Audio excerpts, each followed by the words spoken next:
हरे कृष्णा। हरे कृष्णा। आवाज चली गई क्या? हाँ जी, आवाज चली गई थी। अब जी। आ गई।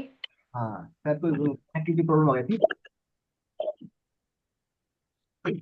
तो यहाँ पर जो है, जैसे ही उसने रात को ऊँट को बांध दिया, ऊँट को बांधने के बाद फिर वो आके सो गए सन्यासी के पास। फिर जैसे ही सुबह उठे, वो उठ कर ऊँट के पास गए तो ऊँट वहां बैठा था, एजिट जैसा का जैसा बैठा था। तो फिर जैसे वो जाने लगे वहां से, तो ऊँट वहीं बैठा रहा, ऊँट आया नहीं। तो फिर उस व्यक्ति ने, सन्यासी कहा, ऊँट तो बैठा है, अभी ऊँट कैसे नहीं आ रहा आज? तो सन्यासी ने कहा, "भी आप जाओ और ऊँट को खोलो, एक बार खोलने की एक्टिंग करो इससे।" फिर मान लिए बंधा हुआ, मान लिया अपने आप को, आप उन्हें ऊँट को खोलने की एक्टिंग करो। तो फिर क्या है, सन्यासी ने ऊँट को खोला, वैसे ही डमी रूप से रस्सी हाथ फेरा, खोला तो ऊँट खड़ा हो गया। तो कहने के तात्पर्य, ऊँट ने मान लिया अपने आप को बंधा हुआ। ऊँट ने अपने आप को बंधा हुआ मान लिया वहां पर। बंधा हुआ मानने के बाद वो क्या, अपने आप को बंधित हो गया। ऐसे ही हमारे क्या है, संसार के हमारा संबंध है, इसे हमने मान लिया हुआ है, माना हुआ है। अभी तो वास्तव में संबंध है नहीं, लेकिन मानने के कारण क्या है, बंधन हमारे ऐसे प्रतीत होते हैं। भागवत में आता है, फिर एक बार जो है देवराज इंद्र, इंद्र को, आपको आवाज सही आ रही है? हरे कृष्णा। नहीं, अटक अटक के आ रही है। कट कट के आ रही है आवाज।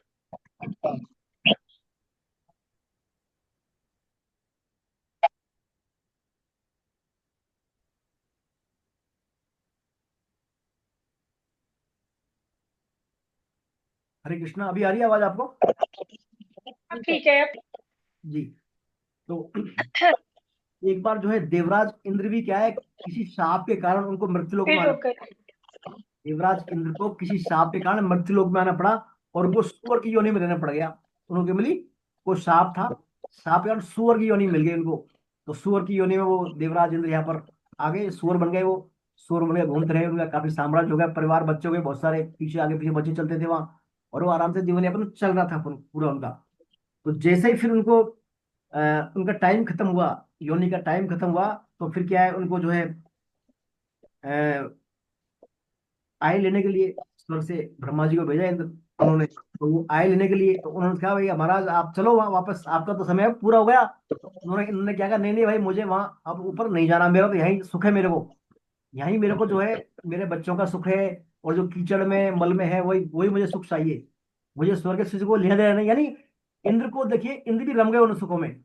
इंद्र भी माया के कारण, या सुखों की, सांसारिक सुखों की वैसी आसक्ति के कारण उस सुख में रम गए, सुअर योनि वाले सुख में। इंद्र ने भी वहां जाने से मना कर दिया। उसने बहुत सारे सुअर सूअरियां देखी, मेरा परिवार है, मैं इनको कहाँ छोड़ के जाऊंगा? मैं इनको कहाँ छोड़ के, मुझे जो सुख मिल रहा है कीचड़ में और इनमें, यानी मेरे स्वर्ग से मेरे लिए कम नहीं है, ये मेरा गंदा तालाब लूटने का कीचड़, सुअर सूर्य भाई, ये मेरे, इसको मैं छोड़ के नहीं जा सकता। तो वो क्या है, वहां पर उन्होंने मना कर दिया। तो ये माया का मानिपना, दुरतपना है माया का। उससे इंद्र भी क्या है, मोहित हो गए। इस माया के कारण, मोहित होने के कारण हम अपने वास्तविक स्वरूप को भूल जाते हैं। जैसे इंद्र भूल गया था, और अपने आप को ही, फिर इंद्र क्या, इनको क्या, उसको, इंद्र को क्या डर था, मैं चले जाऊंगा, मेरे इस परिवार का सूर्य कौन पालन पोषण करेगा, कौन देखेगा इनको, कौन संभालेगा? ऐसा करने के कारण वो क्या है, इंद्र वहां जाने से मना कर दिया। ये है संसार की माया का द्रुतपना। ये हम सब मानिपना संबंध है, मान लिया हमने। पहले इंद्र नहीं था तो भी तो सूरों का पालन पोषण हो रहा था उनके, उसका। लेकिन हम अपने ऊपर जोरी से ये क्या है, आरोपित कर लेते हैं, मैं ही जो है भट्टा हूँ, मैं ही भोगता हूँ, मैं ही महेश्वर हूँ, मैं ही सब कुछ हूँ। तो ये यहाँ पर और श्लोक में बात बताइए, तो ये सब क्या मानिपना है वस्तुतः। पुरुष प्रकृति तो अलग अलग है दोनों, पुरुष का प्रकृति से कोई संबंध है ही नहीं। वो क्या है, निर्लिप्त है और सर्वव्यापक है, लेकिन प्रकृति में स्थित होने के कारण ही भिन्न भिन्न संज्ञा ले लेता है, और फिर अपने आप को मान लेता है, उसका अंश मान लेता है, पार्ट मान लेता है। ये वहां पर इन दोनों श्लोक में भगवान ने 22 और 23 में ये बात बताई है। अब जो है भगवान बताते हैं, अब हम इसका अनुभव, अलग अलग अनुभव कैसे करें। अलग अलग जो अनुभव करें, प्रकृति अलग है, पुरुष अलग है, इसका अनुभव करने के लिए क्या है, साधन बता रहे हैं भगवान।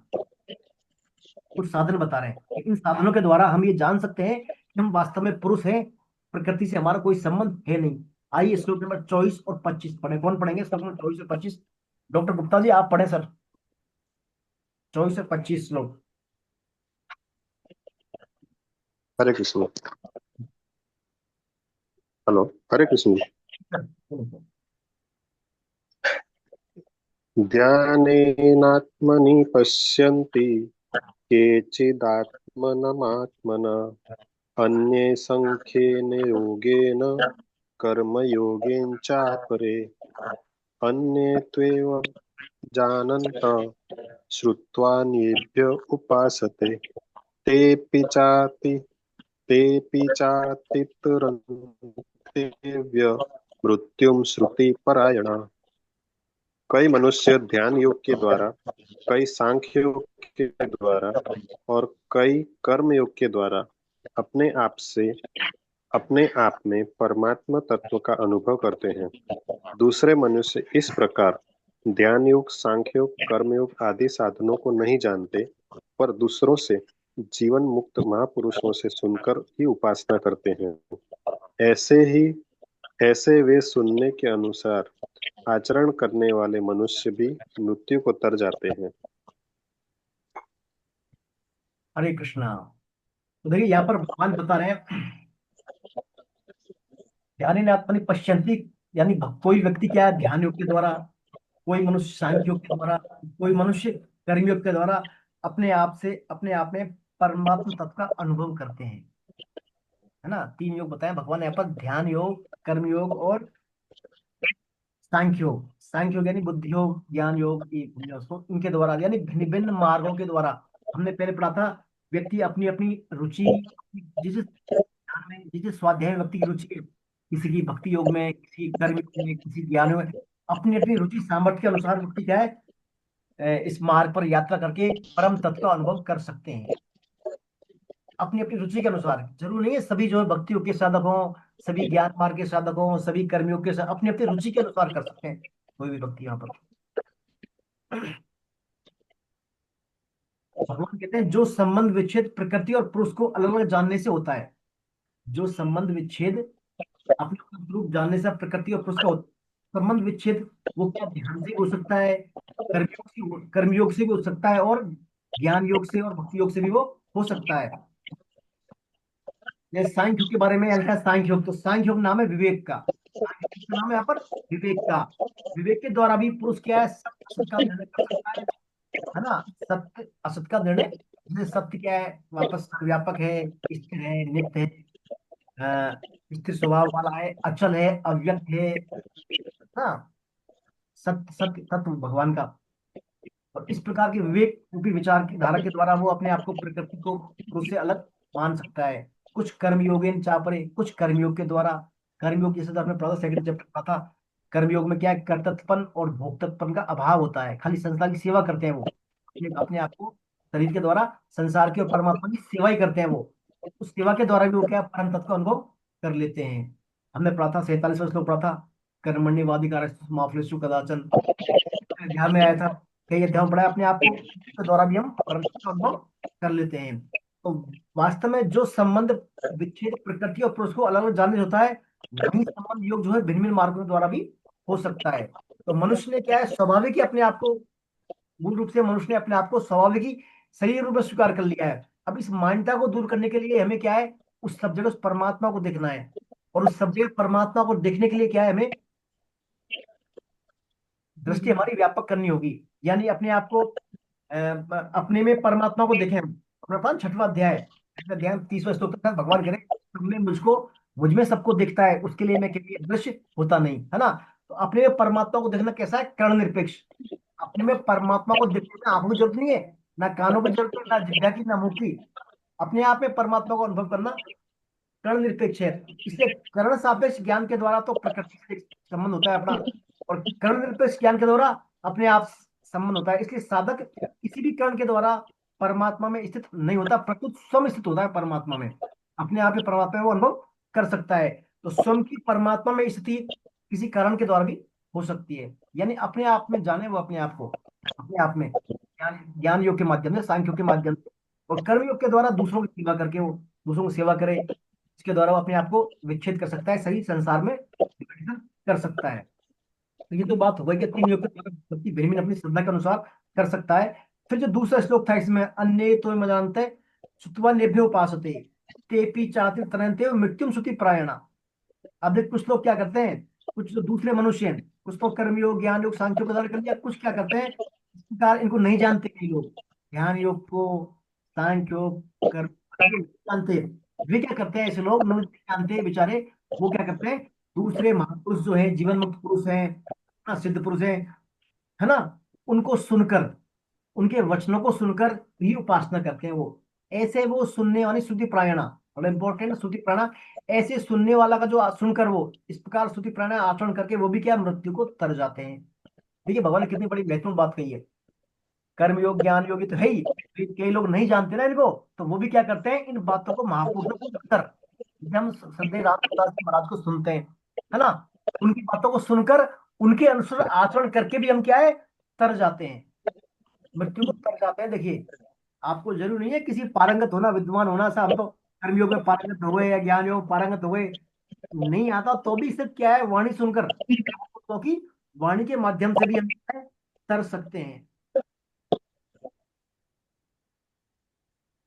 जिनमें ऐसे जो साधकों में योग्यता नहीं है पढ़ने की, लिखने की, शास्त्रों को समझने की, है ना, तो वो क्या है, ना उनको कोई तीव्र वैराग्य है, ना कोई श्रद्धा है, ना कुछ है, लेकिन फिर भी क्या है, वो श्रुति प्रायणा, सिर्फ महापुरुषों की वाणी में श्रद्धा करके उनको सुनकर क्या है, भवसागर से पार पा जाते हैं।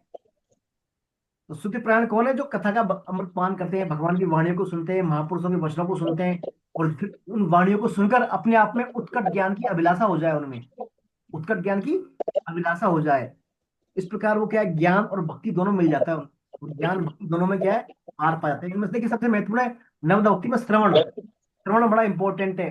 जो नवद भक्ति का जो श्लोक है, श्रवण विष्णु स्मरण, तो पहला नंबर श्रवण आता है, श्रवण सुनना। तो सुन के भी हम हमारा क्या कल्याण कर सकते हैं, सुन के, है ना, आदर सहित हम सुनेंगे महापुरुषों को, तो उससे भी हमारा क्या है, कल्याण हो जाता है।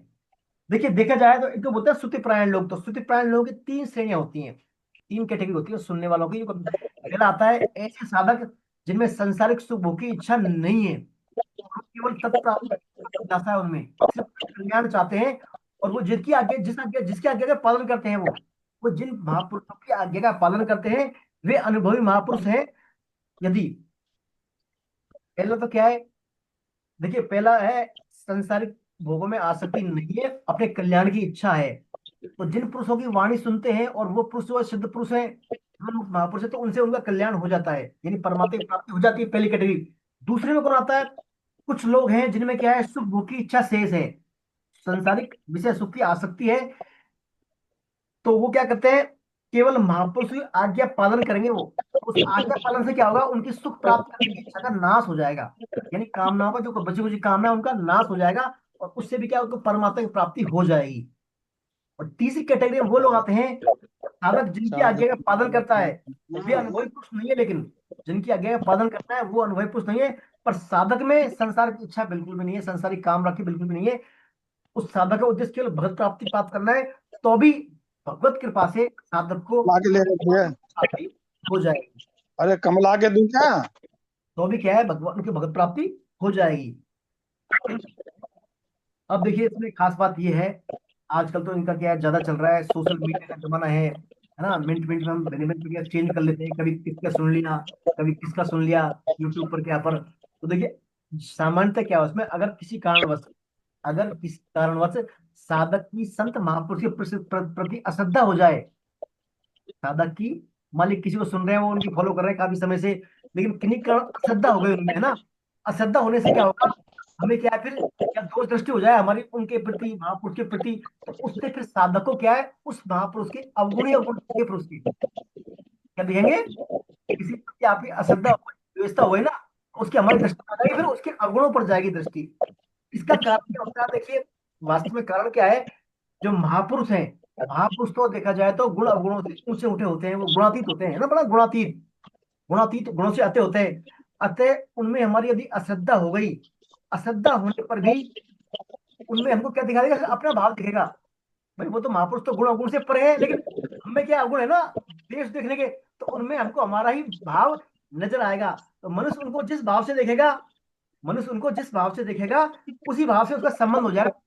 द्वेषता से देखेगा तो द्वेषता वाले जो है दुर्गुण दिखेंगे, अवगुण देखने से संबंध भी क्या अवगुणों से हो जाता है। इसलिए क्या चाहिए, साधक को चाहिए कि वे तत्व के महापुरुष की क्रियाओं पर, तत्व के महापुरुष की क्रियाओं पर, उनके आचरणों पर ध्यान न देकर तटस्थ होकर, मतलब खाली रहे वहां पर, ये ना देखे महापुरुष साहब क्या तो खा रहे हैं, क्या पी रहे हैं, कहाँ उठ रहे हैं, बैठ रहे हैं, उनके आचरण पर कदापि ध्यान न दे, केवल तटस्थ होकर रहे। संत महापुरुष से वही ज्यादा ज्यादा लाभ ले सकता है जो उनसे किसी प्रकार की सांसारिक व्यवहार का संबंध लेकर केवल परमार्थिक संबंध रखे। आजकल क्या है देखिए, अति सर्वत्र वर्जित है, यानी ज्यादा अति कर लेते हैं हम अब संबंध ऐसे कर लेते हैं, बहुत ज्यादा क्लोजनेस, है ना। तो ये वैष्णव में आता है कि ज्यादा संबंध भी क्या है, दुखदायी होते हैं नजदीक। हमें सिर्फ हमारा परमार्थिक कल्याण ही लक्ष्य होना चाहिए। तो ऐसा हम संबंध रखकर केवल परमार्थिक संबंध रखें, उसके द्वारा हमारा कल्याण होता है। दूसरी बात इसमें आती है, साधक इस बात की सावधानी रखे, साधक इस बात की सावधानी रखे कि उसके द्वारा उन महापुरुषों की निंदा कदापि ना हो, महापुरुषों की निंदा कदापि ना हो। यदि वो उनकी निंदा करेगा तो साधक की कभी भी उन्नति नहीं होगी, फिर साधक की कभी भी उन्नति नहीं होगी। तो ये इसमें बात आती है खास श्रुति प्राणायाम में। हमें यदि किसी वाणी के फॉलो कर रहे हैं तो उनमें हमारा क्या अपूर्ण वाली दृष्टि हम ना रखें। तो सार रूप में इसमें बात आती है श्लोक के अंदर कि जिन पुरुषों में शास्त्रों को समझने की योग्यता नहीं है और जिनका विवेक कमजोर है, और भीतर लेकिन उनमें विवेक कमजोर होने के साथ साथ भीतर अपने कल्याण की इच्छा है, ऐसे महापुरुष क्या है, ऐसे व्यक्ति साधक जीवन मुक्त महापुरुषों की आज्ञाओं का पालन करके भी मृत्यु को तर जाते हैं। बड़ी खास बात है देखिए, वाणी सुनकर ही हमारा कल्याण हो जाता है। अब हम हमारा विवाह दिमाग लगाए भाई कैसे कल्याण हो जाएगा हमारा, सुनने से कल्याण होता है क्या, लेकिन ये क्या है, शास्त्रों में लिखी बातें हैं, ये शास्त्रों में लिखी बातें हैं, भगवान के द्वारा गीता में बोली गई बातें हैं, श्रुति प्रायणा, है ना। मृत्युम श्रुति प्रायणा, भगवान खुद कह रहे हैं, भगवान खुद कह रहे हैं, भगवान खुद कमिटमेंट कर रहे हैं। तो बिल्कुल जो है सिद्ध लोगों की या जीवन मुक्त महापुरुषों की वाणी हमें हमेशा फॉलो करनी चाहिए, जो हमको लगे ठीक है वो बात पालना करनी चाहिए। अब जो है देखिए, अब इस श्लोक में तो बता दिया कि श्रुति प्राणायाम जो लोग तर जाते हैं। अब प्रश्न उठता है कि उनका मृत्यु से तर तो जाता है, लेकिन जन्म मृत्यु क्यों होती है, फिर उनकी बार बार क्यों आते हैं पहले वो, यहाँ तो मृत्यु से तरने की बात हो रही है, लेकिन फिर भी उनका जन्म मरण क्यों हो रहा है, जन्म मरण उनका क्यों हो रहा है। तो ये बात जो है भगवान अगले श्लोक में कर रहे हैं। यदि हमारी दृष्टि जो है, हमारी दृष्टि शरीर पर है, यदि हमारी दृष्टि शरीर पर है तो जन्म मरण होगा ही। और अपने आप को शरीर में मानकर भी हमारी दृष्टि परम तत्पर है ही। इस बारे में भगवान आने वाले 3 श्लोक बता रहे हैं। पढ़िए श्लोक नंबर 3 श्लोक 13.26, 27 और 28 कौन पढ़ेंगे। एक तो सर ये जीवराज सिंह जी आप हैं, मैं आप पढ़े। पढ़ूं सर? हाँ, जीवराज सिंह जी पढ़े एक श्लोक, एक संतोष जी सर पढ़, संतोष जी पढ़ देंगे एक, और एक श्लोक जो अर्चना जी पढ़ देंगे, ना तीनों पढ़े एक श्लोक। जीवराज सिंह सर आप पढ़े 26 श्लोक पढ़े आप। हरे कृष्णा गुरु जी। हरे कृष्णा। यावतस्जायते किंचित् तत्सत्त्वं स्थावर जंगमं क्षेत्र क्षेत्रज्ञेशयो ज्ञात द्विन्द्वि भरतश्च हरे समं सर्वेषु भूतेषु तिष्ठति। जी संतोष जी आप पढ़े अगला श्लोक। हरे कृष्णा प्रभु जी। हरे कृष्णा। अहं सर्वेषु भूतेषु तिष्ठन्तं परमेश्वरं विनश्यत्यस्व विनश्यन्तं ये पश्यति स पश्यति। हाँ अर्चना जी आप पढ़े अगला श्लोक, अर्चना जी आप पढ़े श्लोक नंबर 26। तत्र स्थितमीश्वरहीनस्तस्य आत्मं ततो याति परां गतिम्। हे भारतवासियों, मैं अर्जुन जंग जितने भी प्राणी पैदा हो, क्षेत्र और क्षेत्र जो उत्पन्न हुए समझो, जो नष्ट होते हुए संपूर्ण में परमेश्वर को और समरूप से स्थित देखता है, में सही देखता है। समरूप से ईश्वर को समरूप से देखने वाला मनुष्य अपने से अपनी हिंसा नहीं करता, इसलिए वह परम गति को प्राप्त हो जाता है। हरे कृष्ण। हरे कृष्णा। तो देखिए यहाँ पर भगवान ने खुलासा कर दिया कि जितने भी जंगम स्थावर, जितने भी प्राणी हैं, जितने भी योनि हैं, उन सब में उन सबको तुम क्या समझो, क्षेत्र आज क्षेत्र के क्लियर सहयोग नहीं है से उत्पन्न समझो। क्या ये डिस्टरबेंस कैसा आ रहा है, इसे हम बार बार क्या सभी अनम्यूट है क्या। सर, बहुत डिस्टरबेंस। हरे कृष्णा सर जी, कुछ भी समझ में नहीं आ रहा है, तो बहुत डिस्टरबेंस आ रहा है।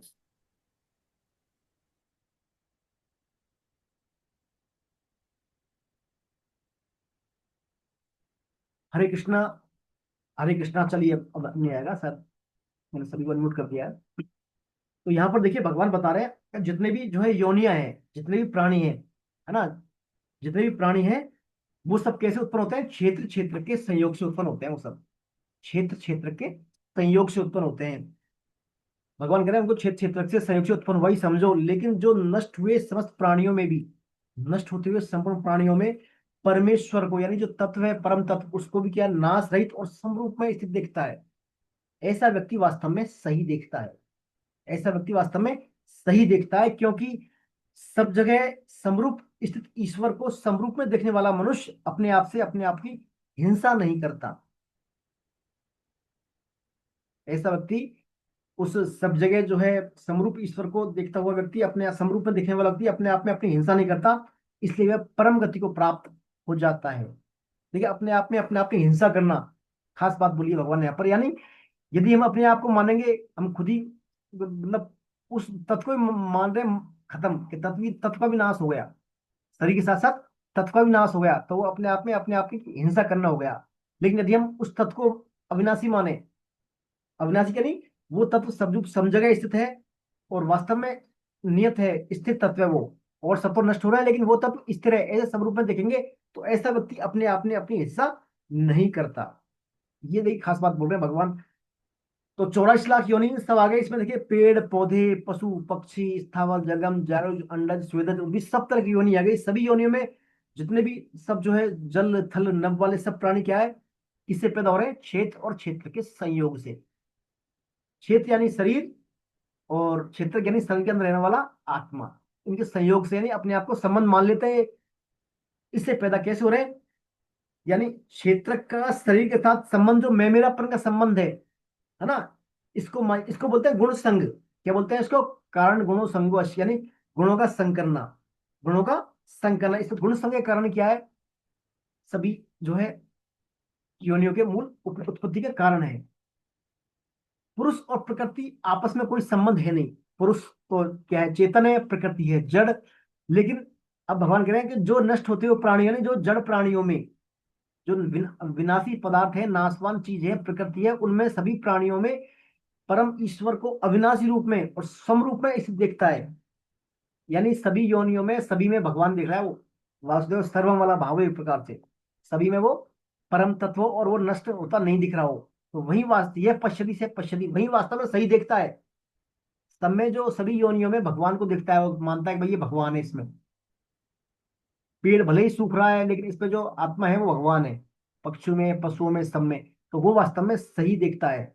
इसके भगवान ने क्या श्लोकों में हवाला दिया है? जैसे आकाश का जो आकाश है ना, आकाश, इसमें सूर्य का प्रकाश सब जगह फैलता है। आकाश में सूर्य का प्रकाश फैल जाता है, बादल बन जाते हैं, वर्षा आ जाती है ना, बिजलियां गरज रही हैं, ओले गिर रहे हैं। लेकिन आकाश क्या है? ज्यों क्या जो निर्विकार है। वर्षा आने से पहले, वर्षा आने के समय और बारिश के बाद आकाश यूं का यूं रहता है, आकाश में कोई फर्क नहीं आता। ऐसे ही आत्मा, चाहे कितने पाप हो, पुण्य हो, कर्म करे, है ना, इन सबसे परे है आत्मा। आत्मा को ना कोई पुण्य लगता, ना कोई पाप लगता, ना कोई कर्मों का लिप्तता आती है। ऐसा यदि कोई व्यक्ति जानता है, समझता है बातों को, कि वास्तव में ऐसा ही है, आत्मा ना करता है ना लिप्त होता है, आत्मा निर्विकार है, ऐसा व्यक्ति वास्तव में सही देखता है। ऐसा भगवान यहाँ पर कह रहे हैं, ऐसा व्यक्ति वास्तव में सही देखता है, ठीक देखता है। जैसे भगवान के बारे में, भगवान भिन्न भिन्न योनियों में आते हैं, अलग अलग अवतार लेते हैं, है ना। तो अवतार जैसे कभी क्या, कभी क्या, कभी राम रूप में, कभी कृष्ण रूप में, कभी वारा, है ना, अलग। लेकिन उन अलग अलग योनि में उनकी भगवत्ता, जो भगवत्ता है वो कम कभी नहीं होती। भगवान भगवान ही रहते हैं वो। ऐसे आत्मा भी क्या है? आत्मा ही रहती है वो। परम तत्व भी क्या है? परम तत्व ही होता है वो। कभी क्या है? कम नहीं होता, कभी भी वो कम नहीं होता। तो यहाँ पर ये बात जो है भगवान बता रहे हैं। अब कह रहे हैं भगवान, लेकिन लेकिन जो शरीर के साथ तादात्म्य करके, लेकिन जो शरीर के साथ तादात्म्य क्या बोलते हैं? यानी मैं शरीर हूं, मेरा दो बातें हैं, या तो मैं शरीर मान ले, अपने आप को शरीर मान ले, या खुद को शरीर का मान ले। यानी शरीर में स्थित हो जाए या शरीर को अपने में धारण कर ले। वो शरीर के साथ तादात्म्य करके शरीर के विकारों को अपना मान लेता है, कि शरीर में यदि बुढ़ापा आ रहा है ना, युवा अवस्था आ रही है, मेरे में भी आ रही है। अब हम विचार करें, हम जैसे बचपन में थे, बचपन में हम वही थे, किशोर अवस्था में वही थे, युवा अवस्था में वही थे, और अभी भी उसी अवस्था में वही हैं हम, है ना। तो शरीर तो हमारा बदल गया ना, शरीर चेंज हो रहा है हमारा। अब बचपन की आपको यदि बचपन की फोटो दिखा दे भाई, आप ऐसे तो नहीं जानते हम। बचपन में अलग शरीर था, किशोर अवस्था में अलग शरीर था, युवा अवस्था में शरीर वही था, लेकिन मैं का वही हूँ। जैसे किसी का नाम रामलाल है, तो रामलाल बचपन में भी रामलाल था, किशोर अवस्था में रामलाल था, युवा अवस्था में रामलाल था, अभी भी रामलाल ही है वो। रामलाल तो है ही, लेकिन शरीर उसका क्या है, चेंज हो रहा है दिन पर दिन करी। तो यानी वो तब तो है ही, है ना। तो यही भगवान कह रहे हैं, शरीर के साथ यदि तादात्म्य कर लेता वो, शरीर बदलता वही बदलता, शरीर बदलता है तो रामलाल भी बदल जाता। लेकिन रामलाल तो है कि है ही है, वह क्या वही है ना। तो जो शरीर के साथ तादात्म्य करके शरीर विकारों को अपना मान लेता है, वह वास्तव में अपने आप में अपनी हत्या करता है। वो अपने आप में अपनी हत्या, अर्थात अपने आप को बार बार जन्म मरण के चक्कर में डाल लेता है वो। ये अपने आप ने अपनी हत्या करना, यानी अपने आप को बार बार जन्म लेने के चक्कर में और मरने के चक्कर में बार बार घूमता रहे, वो पुनर्जन्म होता रहे बार बार उसका। वो है अपने आप ने अपने आप की हत्या करना। और यदि वो समझ ले कि तत्व जो मेरा अंश है, भगवान का अंश है, तत्व है, इसकी में कोई परिवर्तन नहीं आता, और क्षेत्र जो है ना, शरीर एक क्षण भी बिना विकार के नहीं रह सकता। देखिए शरीर का धर्म है विकार, शरीर में विकार आएंगे, परिवर्तन आएगा, क्योंकि परिवर्तनशील है, नाशवंत है। शरीर तो हर क्षण बदलता रहता है। तो शरीर में जो विकार आते हैं, वो मान ले कि शरीर जो है बिना विकार के एक क्षण नहीं रहता, ऐसा मान ले, ऐसा अनुभव कर ले, तो भी वो अपने आप की हिंसा नहीं करता। अर्थात शरीर के नष्ट हो जाने पर अपना नष्ट होना नहीं मानता, शरीर के नष्ट हो जाने पर या शरीर के बदल जाने पर अपना बदल जाना नहीं मानता। ऐसा व्यक्ति अपने आप में अपनी हिंसा नहीं करता। जैसे दर्पण में क्या है, दर्पण में मुख नहीं होने पर भी मुख दिखता है ना।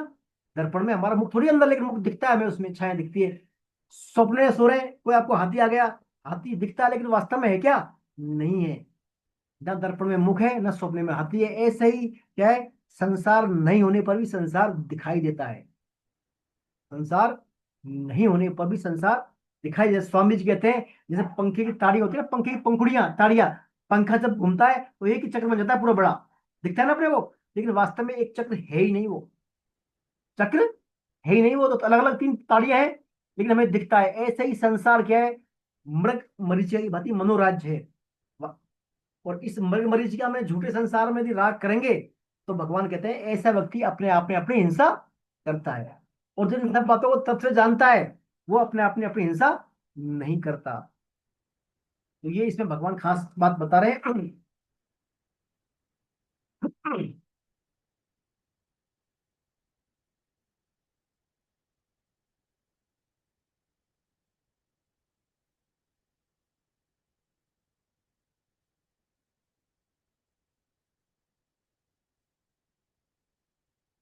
आइए अब इसके बाद जो है अगला श्लोक पढ़ते हैं अपन, श्लोक नंबर 29 और 30। अब श्लोक नंबर 29 30 में भगवान क्या बता रहे हैं इससे हमारा संबंध कैसे छूटे। हमारा जो क्षेत्र क्षेत्र का संयोग है ना, ये क्षेत्र क्षेत्र के संयोग के कारण हमारी उत्पत्ति हो रही है, और बार बार हम जो है अपने आप पे हिंसा कर लें, अपने आप को मान रहे हैं हम हिंसा हिंसा कर रहे हैं अपने, इस हिंसा से कैसे छुटकारा पाए। तो इसका प्रोसेस भगवान अगले दो श्लोक बता रहे हैं। आइए श्लोक नंबर 29 और 30 कौन पढ़ेंगे, जो नहीं पढ़ा वो पढ़ लें श्लोक मैं नंबर पढ़ 29। दूं सर? हाँ मैं अलका पढ़ जी, दूं सर? आप पढ़ दें अलका जी। हरे कृष्णा प्रभु जी। जी हरे कृष्णा। प्रकृत्येव च कर्माणि क्रियमाणानि सर्वश यः पश्यति तथात्मानम् कर्तारं स पश्यति यदा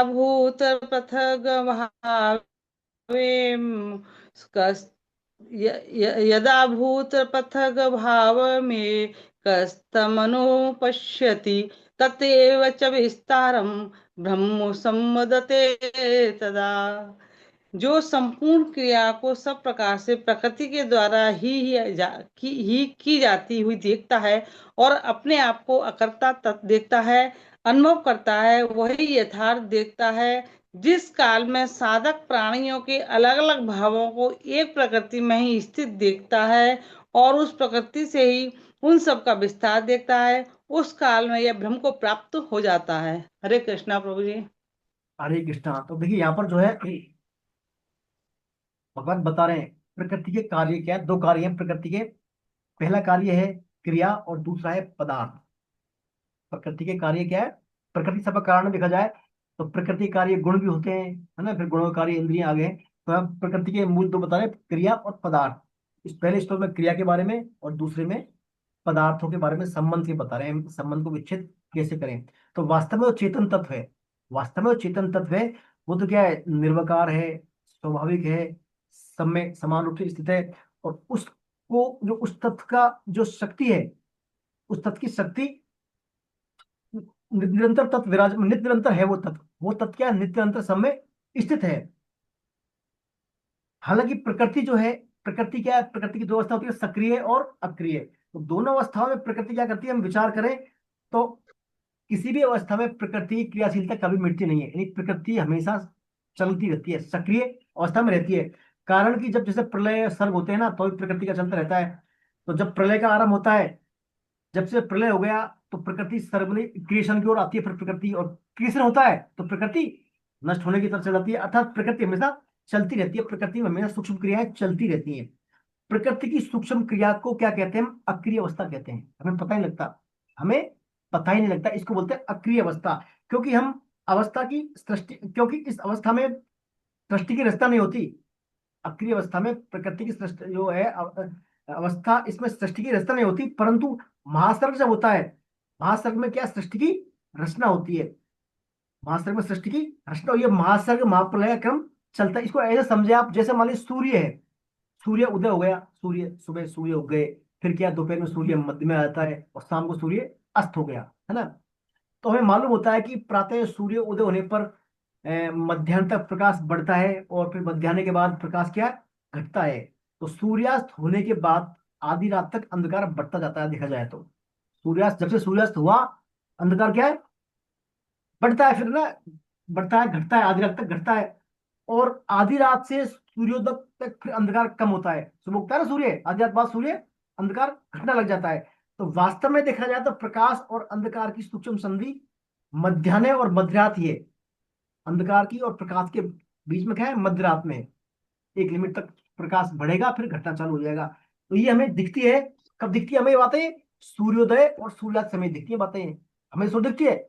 ऐसे ही क्या है, महाप्रलय और सर्ग की क्रिया चलती रहती है, लेकिन हमें ये क्या है, हमें चलती है कि हमें जब होता है तभी दिखती है। तो इस दृष्टि से क्या है, प्रकाश और अंधकार की जैसे क्रिया कभी मिटती नहीं, प्रत्युत निरंतर चलती रहती है, ऐसे ही महासर्ग, प्रलय और ये प्रकृति में क्रिया निरंतर होती रहती है। तो इस क्रियाशीलता के प्रकृति के साथ जब पुरुष संबंध जोड़ लेता है, इस क्रियाशील प्रकृति के साथ जब पुरुष संबंध जोड़ लेता है, तब शरीर द्वारा होने वाली सभी क्रियाएं अपने आप में प्रतीत होने लगती हैं। फिर ये कह रहे हैं भगवान, जब इस जो चेंजिंग प्रकृति के साथ आत्मा अपना संबंध जोड़ लेती है, तो फिर ये सभी क्रियाएं, जो सूक्ष्म क्रिया हो रही है ना, प्रकाश की चल रही है, प्रकृति अपनी अपनी होती प्रतीत होने लगती है, अपनी होनी प्रकृति प्रतीत होने लगती है।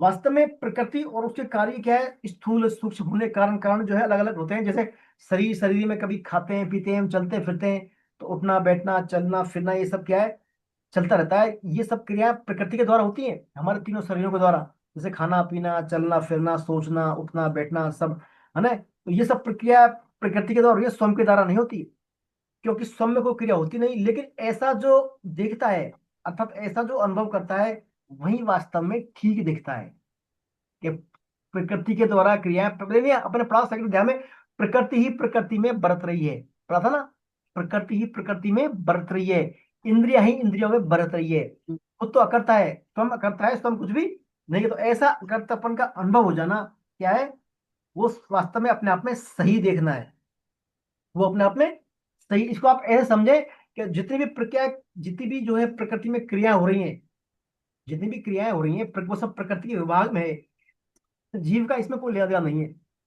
जीव का इसमें कोई लेना देना है ही नहीं। तो प्रकृति में होने वाली क्रियाओं को ही गीता में क्या कहा है, प्रकृति में जो क्रिया हो रही है ना सभी, इनको भगवत गीता में कहते हैं गुणों से होने वाली क्रियाएं, कहते हैं कि गुणों ही गुणों में बरत रहे हैं। प्राण गुण गुणा गुणेषु वर्तन्ते, गुण ही गुण में बरत रहे हैं, इंद्रिया ही इंद्रियों में बरत रही हैं। ऐसे ही सब काम जो है, सब कर्म प्रकृति के द्वारा होने से, प्रकृति गुण इंद्रिया भिन्न भिन्न नामों से इसको संबोधित यहाँ पर किया गया है।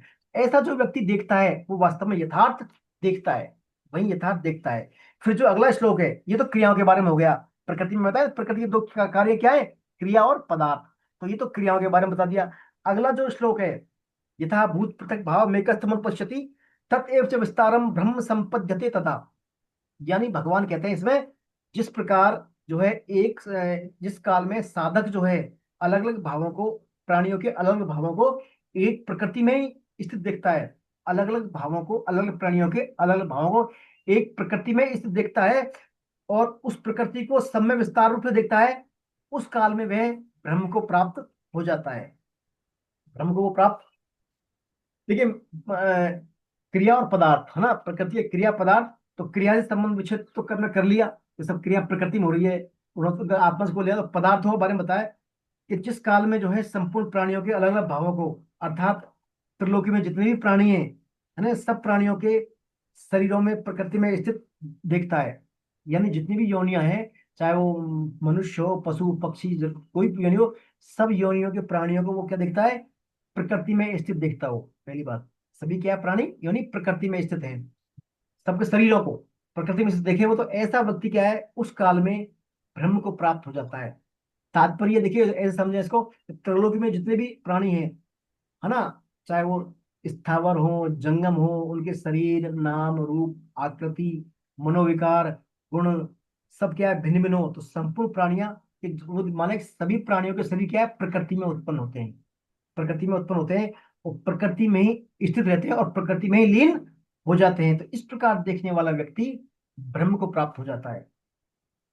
अतः प्रकृति से अतीत, स्वतः सिद्ध अपने स्वरूप को वो परमात्मा को प्राप्त हो जाता है। वास्तव में जो पहले से प्राप्त था वह केवल प्रकृतिजन्य पदार्थों के साथ अपना संबंध मानने से और उनको अपना स्वरूप मानने से ही होता था, परंतु जब सबको प्रकृति में देख लेगा तो फिर उसे अपना स्वतः सिद्ध स्वरूप अनुभव हो जाता है। देखिए, इसमें एक आता है नियम ये होता है कि प्रकृति के साथ अपना संबंध मानने के कारण हम हमारा प्रकृति के साथ संबंध मानने के कारण कभी स्वार्थ, भोग, कभी भोग बुद्धि, है ना, सुख बुद्धि आदि से क्या है, प्राणियों को अलग अलग भाव दिखते हैं हमारे को। जो हमारे जो है अनुकूल काम करता है उसको हम हमारा मित्र मानते हैं, जो हमारे हमारे कामनाओं में जो बाधा लगे उसको हम हमारा द्वेष करते हैं, उससे वो मान लेते हैं, तो हम अलग अलग भाव आ गए ना। तो ऐसे राग द्वेष का अलग भाव होने में हमें पर अलग गुण दिखाई देंगे उनमें, और उन गुणों के कारण क्या है, फिर राग द्वेष होने के कारण अलग अलग हमें उनको देखेंगे, तो हमें वास्तविकता से परे हो जाएंगे हम। तो वास्तविकता से परे होने पर हमें कभी हमारे हमें स्वरूप का अनुभव कभी नहीं होगा। परंतु साधक जब जो है इन सब शरीरों को एक ही प्रकृति में स्थित देखे, यानी सबको सब में एक ही परमात्मा का दर्शन करे, तो उस समय वो क्या है, उसे उस व्यक्ति को भी क्या है, परम तत्व का अनुभव हो जाता है। तो ये यहाँ पर भगवान ने ये बात बताई है कि पदार्थ यानी शरीर, पदार्थ यानी शरीर, सभी शरीरों को, सभी योनियों को वो क्या है, प्रकृति में स्थित माने, प्रकृति से उत्पन्न, प्रकृति में स्थित और प्रकृति में लीन समझे, और जो उसका तत्व है उसको समान रूप से देखे सब में। ऐसा व्यक्ति क्या है, प्रकृति की क्रियाओं से भी क्या है, विमुख हो जाता है, अलग हो जाता है। तो प्रकृति के पदार्थों से और प्रकृति की क्रियाओं से अपने आप को अलग अनुभव करने के बाद व्यक्ति क्या है, ब्रह्म को प्राप्त हो जाता है। ये इन श्लोकों में भगवान ने और थोड़ी बात बताई है। देखिए, वस्तुतः तो खास बात तो यह है कि हम क्रियाओं से, पदार्थों से अलग हैं, लेकिन हम क्या करते हैं, प्रतिदिन जो है प्रकृति के साथ तादाद में हमारा इतना प्रकार हो जाता है कि हम ये मान लेते हैं कि हम ही जो है, जैसे आपने पढ़ा था किसी श्लोक में, अनुमंता, कभी आपने को भोक्ता, भर्ता, महेश्वर मान लेते हैं। ये मानी पढ़ाई हमें क्या है, सही पथ से हमें डाइवर्ट करा देता है। जैसे इसमें एक पुस्तक में आता है बैलगाड़ी का उदाहरण। एक किसान जो है बैलगाड़ी लेकर जाता है, डेली खेत पर जाता है वो, और शाम को आ जाता है, डेली जाता है, सुबह बैलगाड़ी लेकर और शाम को वापस आ जाता है। तो उसका एक कुत्ता है पालतू, उस कुत्ते को भी साथ ले जाता है खेत पर डेली वो। तो कुत्ता क्या है, बैलों के आगे आगे चलता है, बैलों के नीचे जो है ना वो होता है हल्के, वो बैल का जोड़ने का कंधे के वहां चलता है, कुत्ता आगे आगे डेली जाता है, आ जाता है शाम को। तो कुत्ते को ये भान हो गया कि बैलगाड़ी मेरे वजह से चल रही है, कुत्ते को ये हो गया अहंकार के, ये बैलगाड़ी चल रही है ना, किसान जा रहा है, मेरे मैं चल रहा हूँ आगे, तो ही बैलगाड़ी चल रही है, नहीं नहीं चलती है। तो एक दिन फिर जब किसान वापस खेत से आ रहा था, तो कुत्ता कोई किन्हीं कारण नाराज हो गया।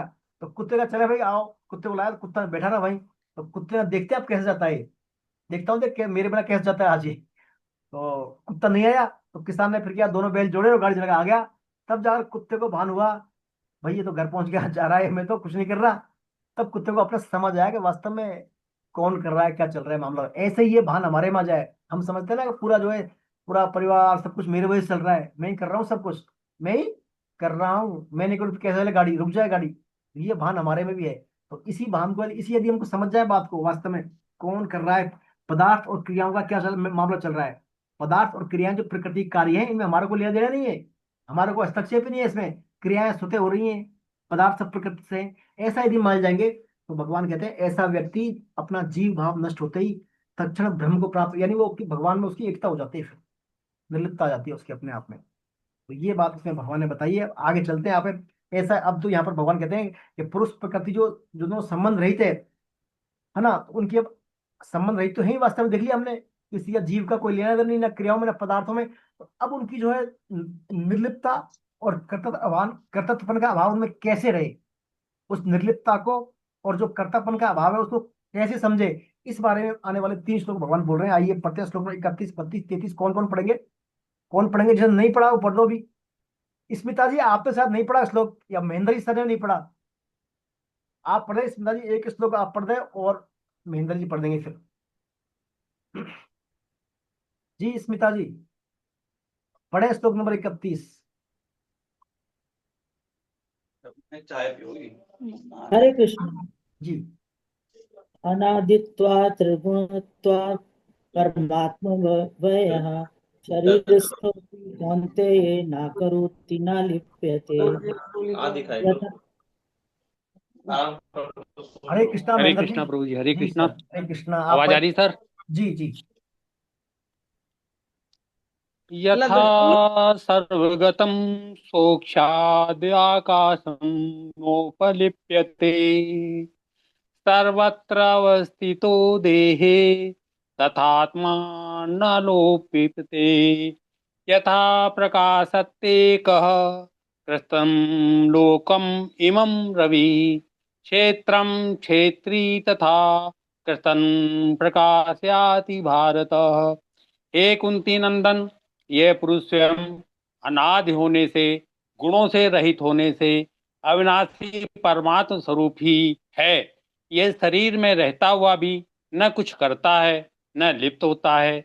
वैसे ही ये सब जगह व्याप्त आकाश अत्यंत सूक्ष्म होने से कहीं भी लिप्त नहीं होता है।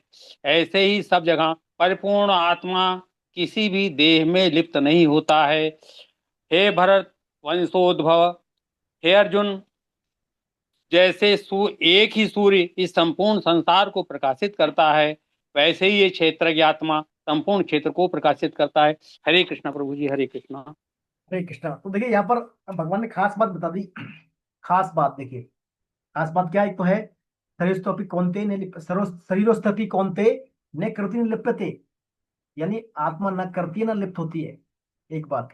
दूसरा, कई जो विशेषताएं बताई पुरुष के बारे में, पुरुष क्या अनादि है, यानी आत्मा है अनादि है, और शरीर क्या है? आदि वाला है। शरीर तो हमारा आदि अंत वाला है, जन्म लेगा मृत्यु होगी, लेकिन पुरुष यानी आत्मा क्या है? अनादि है। पुरुष निर्गुण है। देखिए पुरुष निर्गुण है, आत्मा निर्गुण है। आत्मा में कोई गुण नहीं है, मतलब गुणों में लिप्त नहीं है, आत्मा निर्गुण है, पर शरीर गुणमय है। देखिए आप एक बात को, आत्मा निर्गुण है, शरीर गुणमय है। पुरुष परमात्मा है और शरीर अनात्मा है। पुरुष यानी आत्मा क्या है? परमात्मा का अंश है, और शरीर क्या है? अनात्मा है। अनात्मा यानी जड़ पदार्थ है। पुरुष अव्यय है, यानी कभी इसका कम नहीं होता, ह्रास नहीं होता, कभी नष्ट नहीं होता। पुरुष अव्यय है और शरीर नाशवान है। कई विशेषताएं हैं इसमें। इसलिए अज्ञानी मनुष्यों के द्वारा पुरुष को शरीर में स्थित मानने पर भी वास्तव में वे शरीर में स्थित नहीं है ना। अर्थात शरीर सर्वथा असंबद्ध है।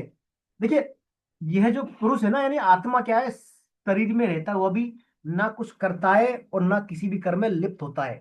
शरीर तो अपनी कौनते न करोति न लिप्यते, न तो करता न लिप्त होता है। तात्पर्य क्या है इसका? इस शरीर, पुरुष यानी जो शरीर है, सौम्य में ने तो पहले किसी भी अवस्था में कुछ किया है, किसने? पुरुष ने। न वर्तमान में कुछ कर रहा है वो, न आगे कुछ कर सकता है। अर्थात यह पुरुष सदा से ही प्रकृति से निर्लिप्त रहा है, असंग रहा है, और गुणों से रहित और अविनाशी भी है। इसमें कर्तृत्व और भोक्तत्व है ही नहीं। पुरुष में कर्तृत्व भोक्तत्व है क्या? नहीं है। इसको शरीरस्थो अपि कहने का तात्पर्य क्या है? यह पुरुष जिस समय, ये जो आत्मा है, जिस समय अपने को शरीर में स्थित मानकर अपने आप को कार्य का कर्ता मानता है या सुख दुख का भोक्ता मानता है, उस समय भी वास्तव में यह तटस्थ और प्रकाश मात्र ही रहता है। कौन? पुरुष। वास्तव में सुख दुख का भान इसी से होता है हमें। किससे? मैं मेरे पर मानने से। इसका अर्थ है, इसको इसको प्रकाशक कह सकते हैं, पर इसमें प्रकाशक धर्म नहीं है। देखिए हमारे अंदर जो भान होता है, हमारी, हमने पढ़ा था इंद्रियों में प्रकाश कहाँ से आता है बताइए? इंद्रियों में प्रकाश कहाँ से आता है? अपने विभूति योग पढ़ा था। इंद्रियों में प्रकाश कहाँ से आता है? विभूति योग में पढ़ा था हमने। सभी ज्योतियों के ज्योति कौन है?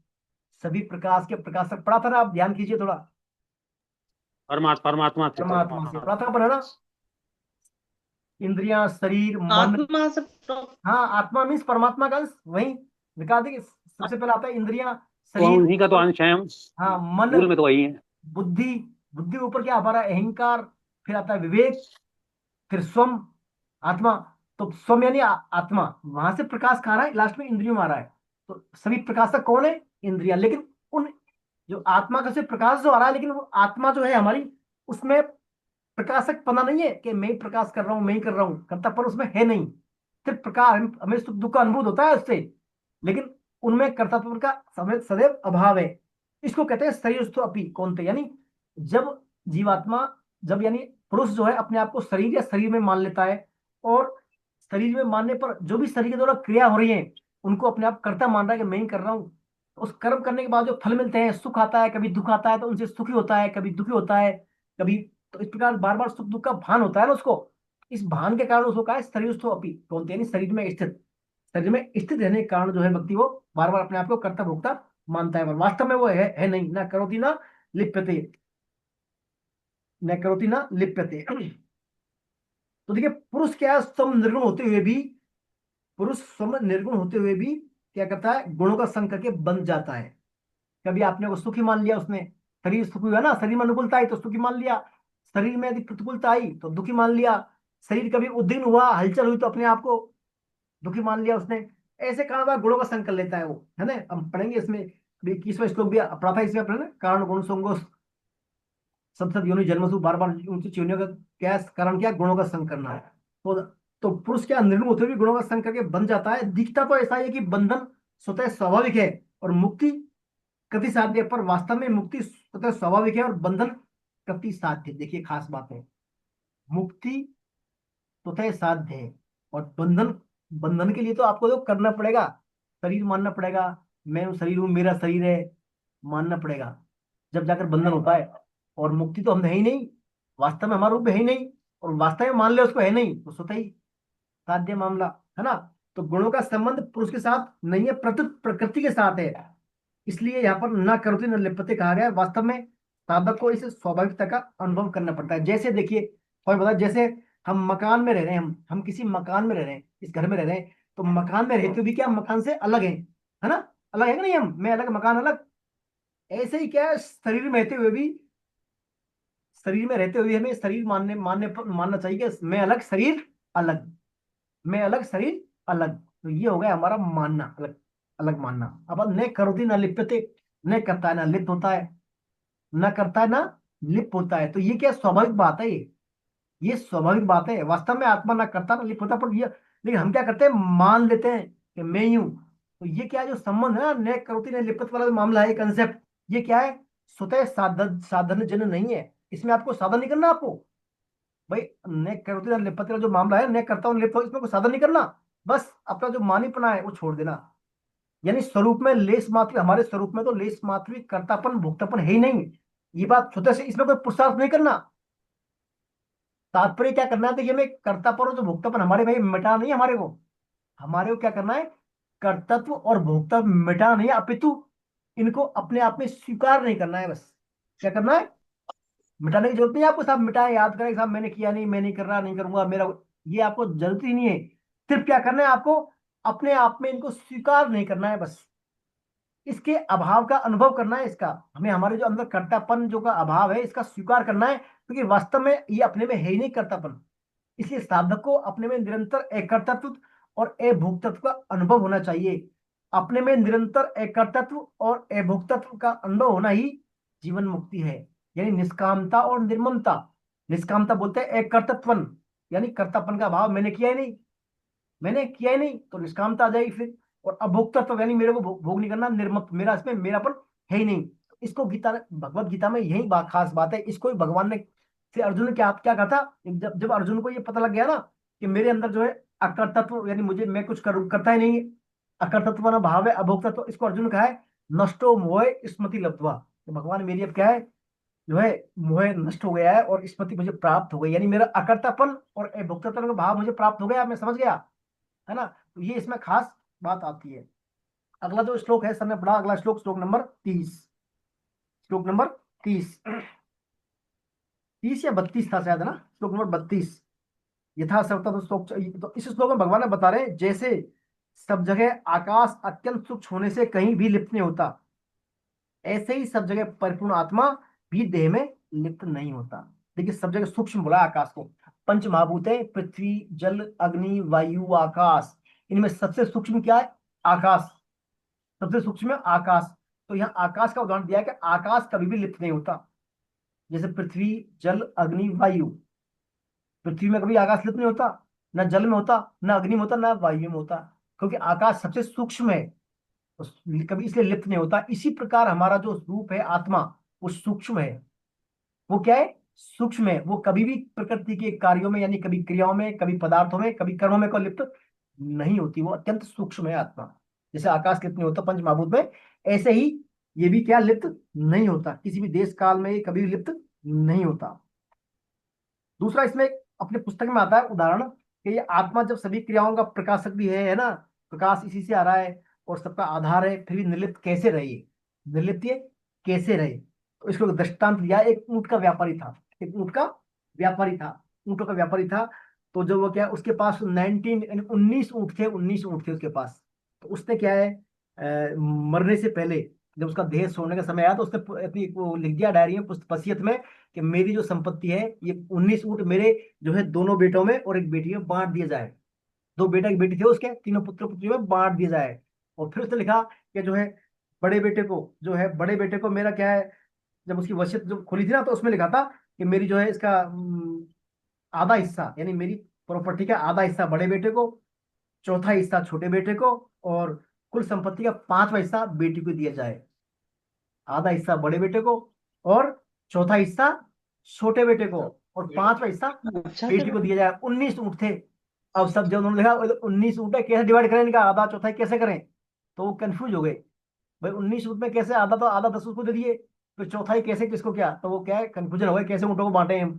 तो फिर एक को ऐसा बुद्धिजीवी व्यक्ति था, जानकार था, तो जब वो आया तो उन्होंने कहा ठीक है मैं करता हूँ आपका। तो उसके पास भी ऊँट था, वो भी ऊँट का व्यापारी था। उसने अपना खुद का एक ऊँट मिला दिया उसमें, उन ऊँटों में। वो 20 ऊँट कर दिए। कितने ऊँट कर दिए वो? 20। अब 20 में से क्या है, आधा यानी 10 तो उसको दे दिए, बड़े बेटे को दे दिए। और एक चौथाई कितने होते हैं, एक चौथाई कितने होते हैं, 5। 5 किसको दिए? छोटे बेटे को दिए। और चौथा हिस्सा, वो चौथा हिस्सा किसको दे दिया, यानी 4 ऊँट बचे ना 20 के, 5वां हिस्सा, 5वां हिस्सा, 5वां हिस्सा किसको दिया? बेटी को, यानी 4 ऊँट उसने बेटी को दे दिए, और 5 ऊँट छोटे बेटे को और 10 बड़े को। तो 4 5 9 10 19। और जो खुद का जो ऊँट मिलाया था उसे वापस ले लिया फिर उसने। तो उसका हो गया डिवाइडेड प्रॉपर। भाई आधे था, मतलब जो है आधा हिस्सा 10 ऊँट को दे दिया बड़े को, 5 को, 4 को। तो उसने वो ऊँट या खुद का ऊँट मिलाया। अब देखिए, लेकिन उसने खुद का ऊँट मिलाया, लेकिन वो लिप्त नहीं हुआ उनमें। ऊँट क्या लिप्त होगा उनमें? लिप्त नहीं हुआ, मिलाया ले लिया। ऐसे ही हमारा जो 20 ऊँट हमारी आत्मा है, आत्मा के बिना कुछ भी संभव नहीं है। आत्मा के बिना कुछ भी संभव नहीं है। आत्मा है जब तक ये, यानी आत्मा जैसे ही शरीर से आत्मा आउट, तो आत्मा के बिना कुछ संभव ही नहीं है। ऐसे हमारा 20 ऊँट आत्मा है, लेकिन ये कभी लिप्त भी नहीं होता। जैसे ऊँट लिप्त नहीं हुआ, 20 ऊँट से मिलाया फिर ले लिया। ऐसे आत्मा का हमने शरीर, शरीर मिला हमारे को, शरीर का उपयोग किया हमने और फिर शरीर छोड़ दिया, बस कभी आत्मा लिप्त होने उसमें। तो इसी प्रकार हमें क्या है, आत्मा जो है न लिप्त होता है न काम करता है, ये इसमें बात आती है।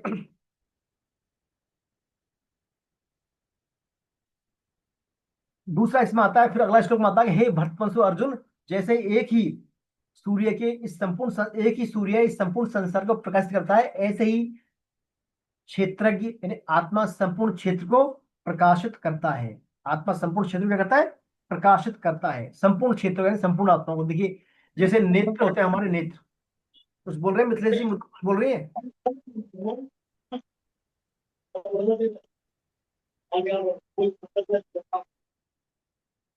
जैसे नेत्रों से दिखने वाला जो है, नेत्रों से दिखने वाले को संपूर्ण संसार में जो दिखती है बातें, जो भी पदार्थ दिखते हैं, उसको प्रकाश कहाँ से आता है? सूर्य का प्रकाश दिखता है, सूर्य के प्रकाश से, है ना। ऐसे ही संसार की सभी क्रियाएं हैं सूर्य के प्रकाश में होती हैं।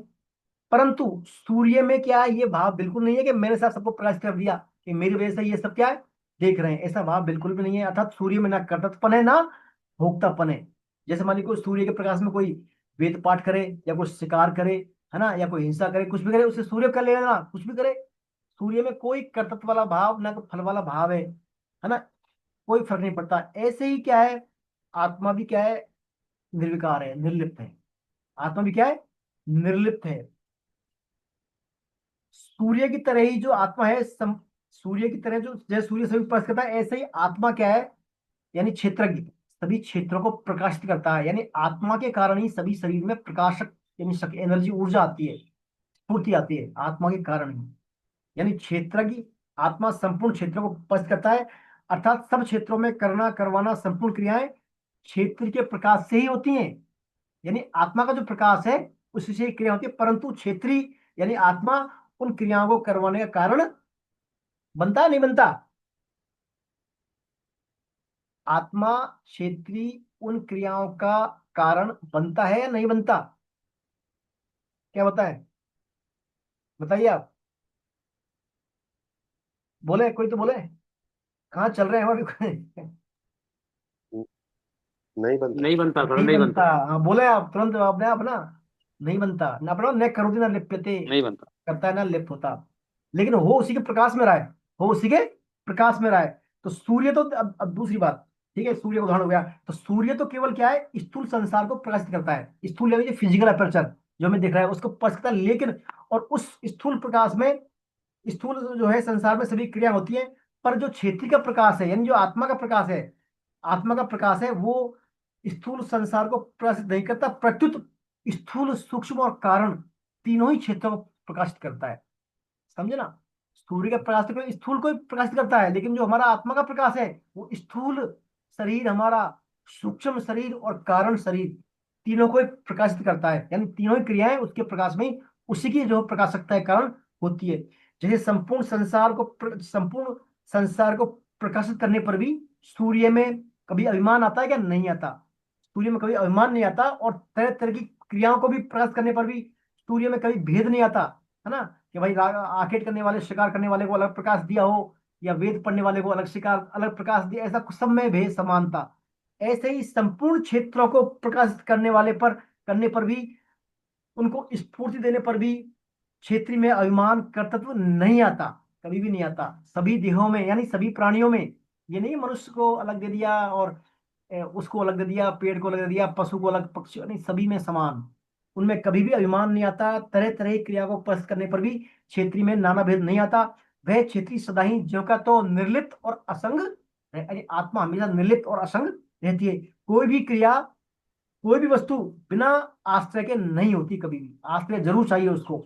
और कोई भी प्रतीति यानी फीलिंग प्रकाश के ज्ञान के बिना नहीं होती।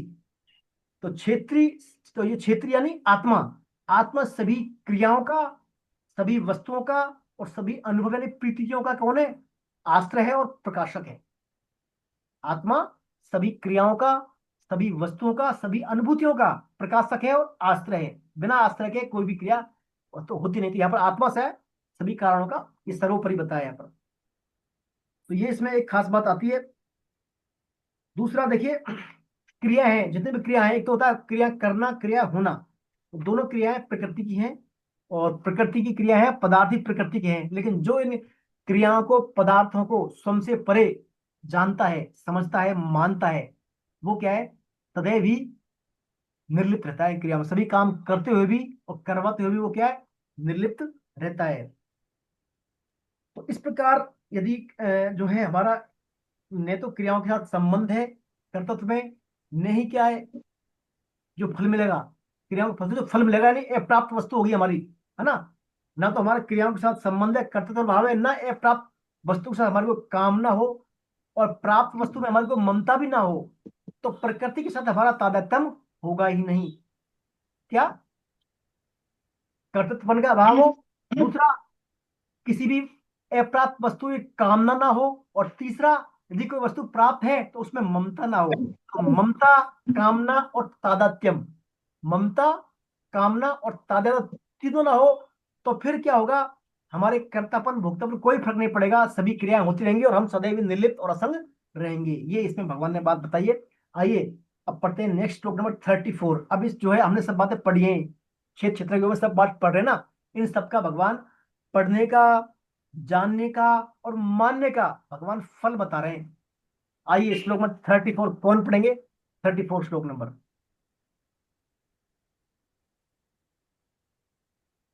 पढ़े, कोई पढ़े श्लोक नंबर 34। तो पढ़ दूं? हाँ आप पढ़े डॉक्टर साहब, आप पढ़ दो।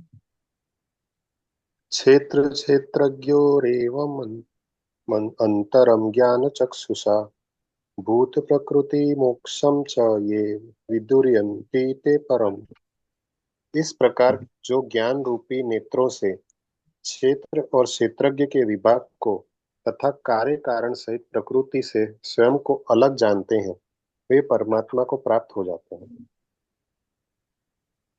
परमात्मा को प्राप्त हो जाते हैं। देखिए भगवान क्या करें, इस प्रकार जो ज्ञान रूपी नेत्रों के द्वारा, ज्ञान रूपी नेत्रों के द्वारा क्षेत्र और क्षेत्र के विभाग को, इसको क्षेत्र और क्षेत्र यानी शरीर और आत्मा, हम जब अपने के विभाग को जानते हैं तथा कार्य करण सहित प्रकृति से स्वयं को अलग जानते हैं, यानी किसी भी कार्य को होने से, है ना, प्रकृति और करण यानी करवाना, है ना, से अपने आप को प्रकृति से अलग मानते हैं, जानते हैं, वे परमात्मा को प्राप्त हो जाते हैं। तो देखिए क्षेत्र क्षेत्र को विभाग को जानना क्या कहलाता है? विवेक। ये तो विवेक है भाई, मैं कौन हूँ, वो है माई, सब चार रोटी से थोड़ा कर रहा है। मैं कौन हूँ, ये तो विवेक है। तो क्षेत्र क्षेत्र को विभाग को जानना विवेक कहलाता है। और जो साधक इस विवेक को महत्व देकर, इस विवेक को आदर करता है, इस विवेक को आदर देकर क्षेत्र और क्षेत्र के विभाग को ठीक ठाक जान लेते हैं, यानी इस बात को जान मानकर, इस बात को आदर देकर, विवेक को आदर देकर क्षेत्र क्षेत्र को ठीक ठाक जान लेते हैं और प्रकृति और उसके कार्य यानी शरीर से, प्रकृति और उसके कार्य शरीर क्रिया पदार्थ है ना जो भी है, इनसे स्वयं को सर्वथा अलग अनुभव कर लेता है। वो क्या करते हैं, चिन्मय परम तत्व को प्राप्त हो जाते हैं। उनकी दृष्टि में एक चिन्मय तत्व के सिवाय और कुछ रहता बिल्कुल भी नहीं। ये भगवान इस लोग बात कहना चाह रहे हैं। क्षेत्र क्षेत्रज्ञ एवं अनंतरम, यानी देखिए सत असत हमने पढ़ा था, विवेक का क्या करते हैं, सत असत नित्य अनित्य, है ना, हमारे क्या है, धर्म अधर्म, कर्तव्य एक कर्तव्य, क्षेत्र क्षेत्र को अलग जानने का नाम क्या है, ज्ञान चक्षु है। ज्ञान चक्षु, है ना, हमारे क्या है, चर्म चक्षु है।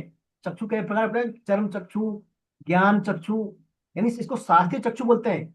शास्त्रीय चक्षु भी, अर्जुन के कौन से चक्षु थे वहां पर, जब विश्व रूप दिखाया था भगवान ने अर्जुन को, कौन से चक्षु थे अर्जुन के? दिव्य चक्षु, ट्रांसीडेंटल डिवाइन, है ना। तो अपने यहाँ शास्त्रीय चक्षु की बात हो रही है कि हमारा जो विवेक हमेशा जागृत रहेगा, तो हमारे शास्त्रीय चक्षु या ज्ञान चक्षु खुले रहेंगे। तो ये क्या है, ज्ञान चक्षु है, ये हम खोले रखें इनको, और इनके द्वारा फिर हम क्या है, जाने, अनुभव करें, और उस ज्ञान चक्षु के माध्यम से हम क्षेत्र और क्षेत्र को अलग अलग समझें कि क्षेत्र अलग है, क्षेत्र अलग है। तो वास्तव में ऐसा बोध होने पर हम क्या है, प्रकृति से और उसके कार्य पदार्थों से हमारा सर्वथा संबंध अलग अलग अनुभव में हो जाता है। देखिए भगवान ने जो है पहले, हमने पढ़ा था 12वें अध्याय में, भगवान ने पहले अव्यक्त की उपासना करने वालों को अपनी प्राप्ति बताई थी, बताइए 12वें अध्याय में, सगुण निर्गुण उपासना तो पढ़ा था ना। अव्यक्त जो उपासना करें उनको भी मेरी प्राप्ति होती है कि ते प्राप्त मंत्री मामेव सर्वभूत हिते रहता, 12वें अध्याय में पढ़ा था आपने, ते प्राप्त मंत्री मामेव सर्वभूत हिते रहता, आगे बताया इस बारे में। अब यहाँ भगवान कह रहे हैं ये विदुर यान्ति ते पराम, भगवान कह रहे हैं, देखिए यहाँ पर बात इस अध्याय में उन्हीं की बात हो रही है, निर्गुण उपासक वालों की खास रूप से। उनमें बाधा क्या है, देहाभिमान। तो वहां भगवान ने 12वें अध्याय में कहा था ते प्राप्त मंत्री मावेव सर्वभूत हिते रहता, जो सभी प्राणी हित में रहते हैं उन्हें मेरी प्राप्ति होती है ना। और अभी यहाँ पर कहा है, यहाँ भी कहा है भगवान ने क्या, यान्ति ते परम, इसमें लास्ट में ते विदुर यान्ति ते परम, यानी वो मुझको प्राप्त हो जाते हैं। तो यानी बार बार भगवान यहाँ पर क्या बताते हैं, ज्ञान मार्ग में जो देहाभिमान की बाधा है, हमारी खास बाधा, ज्ञान मार्ग में क्या बाधा है, देहाभिमान का, मैं शरीर हूँ, मेरा शरीर है, ये मान ले, इस बाधा को बता रहे भगवान। इस बाधा को दूर करने के भगवान ने यहाँ पर ये आराम में बताया कि इस शरीर को जो जानता है, इदम शरीरम कौनते क्षेत्र में, प्रथम शुरू में इदम शरीरम कौनते क्षेत्र में दिया था, यानी इस शरीर को और जो क्षेत्र, शरीर को और क्षेत्र जो इसका तत्व, इसका अलग से अनुभव कर लेगा, वही क्या है वास्तव में सही ज्ञान है। तो उस ज्ञान की भगवान बात कर रहे हैं यहाँ पर कि इसको ज्ञान रूप चक्षु के द्वारा जो अपने आप को अनुभव कर ले, दोनों को अलग अलग अनुभव कर ले, मान ले, तो उसको क्या परम तत्व की प्राप्ति हो जाती है।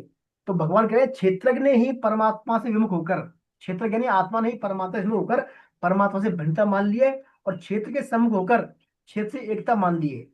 यानी हम क्या है, हमारी विषयासक्ति के कारण, संसार सुख आसक्ति के कारण परमात्मा से तो भूल गए और संसार को अपना मान लिया। इसलिए परमात्मा से एकता और क्षेत्र से अर्थात भिन्नता, इन दोनों बातों का कहना भगवान का आवश्यक हो गया है। इसलिए भगवान ने यहाँ पर कहा है तेज विदुर यान्ति में प्रयाण, उनको मेरी प्राप्ति हो जाती है। तो ये इस श्लोक में और बात है। इसके अलावा जो है देखिए खास बात वही है इसमें, बात जो परम तत्व है यानी क्षेत्रज्ञ जो है वो क्या एक है, सत्ता एक है, अखंड है।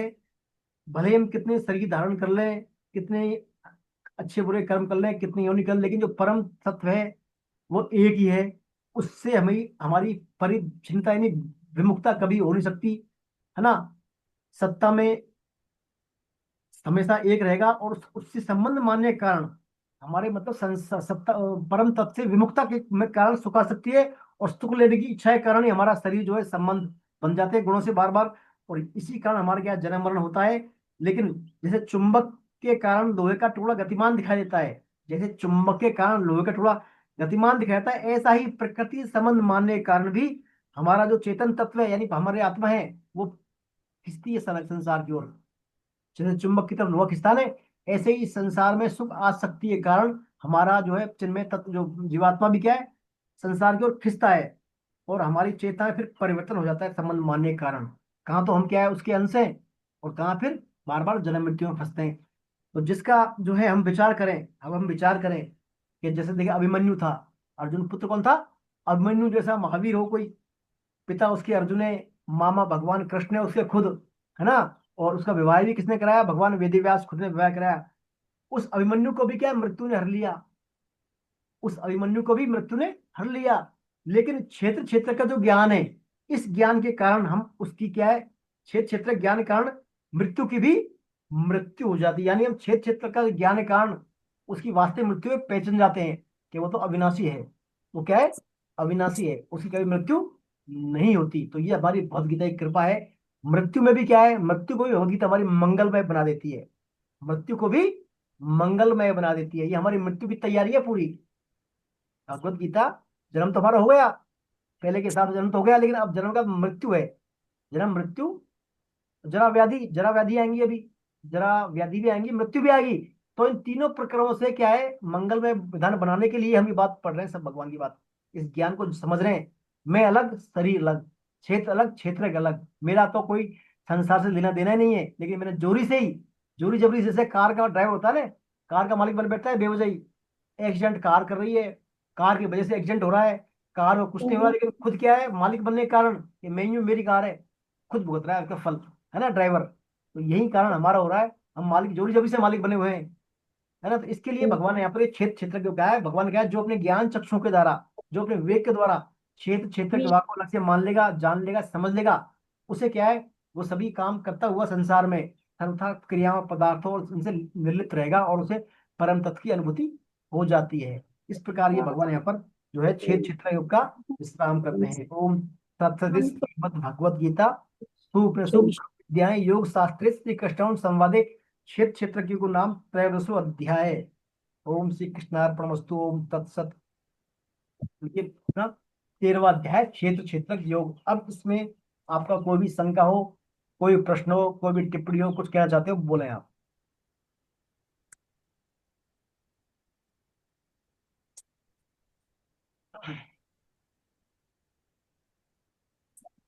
जी डॉक्टर साहब, डॉक्टर गुप्ता साहब बोले आप शांति रहते हैं अक्सर। गुप्ता जी। हाँ जी, हरे कृष्ण जी।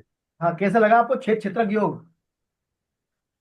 हाँ, मतलब खाली इतना समझ में आया जैसे शॉर्ट में तो, कि हम जो भी कर रहे हैं एक्चुअली हम नहीं कर रहे हैं, भगवान कर रहे हैं, ये हम मान लें तो ही हम आगे बढ़ सकते हैं, नहीं तो फिर बाद में अहंकार में रहेंगे तो कुछ नहीं हो सकता। जी जी, बहुत सुंदर। बिल्कुल हम कुछ भी नहीं कर रहे, ना करोति ना लिप्यते, ना तो कर रहे ना लिप्त हो रहे, है ना। हाँ और प्रकृति, तीन बात पड़ी, प्रकृति, संसार और इंद्रियां। प्रकृति ही प्रकृति में बरत रही है, इंद्रिया ही इंद्रिया में बरत रही है और विषय ही विषयों में बरत रहे हैं। इन संज्ञा के माध्यम से ये बात कही है गीता में। प्रकृति अपने आप कम करवा रही है, वो नहीं करवा रहे हैं, और इंद्रिया ही करवा रही है, मैं कुछ भी नहीं कर रहा। ये आपका जो है भाव बिल्कुल साफ ग्रंथ है, बहुत बढ़िया। और बताएं कोई। हाँ sir, Jivraj Singh ji sir.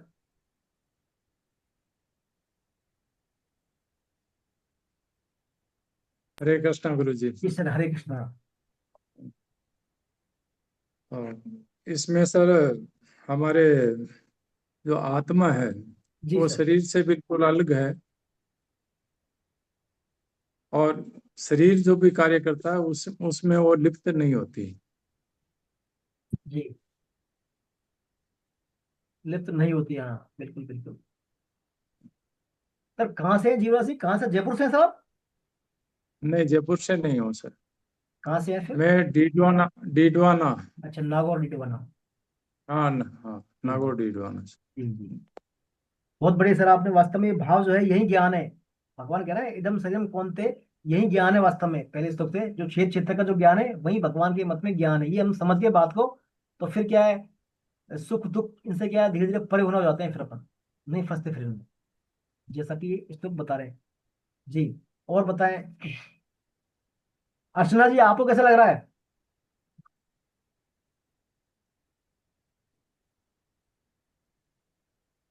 Unmute करें, अपने को अनम्यूट करें आप। अच्छा अच्छा लग रहा है सर, समझ में आ रहा है। पूरा तो नहीं आ रहा, लेकिन हाँ जितना समझ सकती हूँ उतना समझ रही हूँ। जी, आपको और जो चैप्टर पढ़े हमने अब तक, जैसे कर्म योग, भक्ति योग, उनके तुलना में ये चैप्टर कैसा लगा, क्षेत्र क्षेत्रज्ञ योग? ज्यादा कठिन है सर। कठिन है?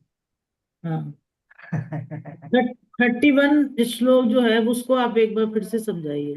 31 कौन सा? 31, अनादित्व निर्गुणत्व वाला, ये वाला। हाँ हाँ, जी जी बिल्कुल जी बोलिए।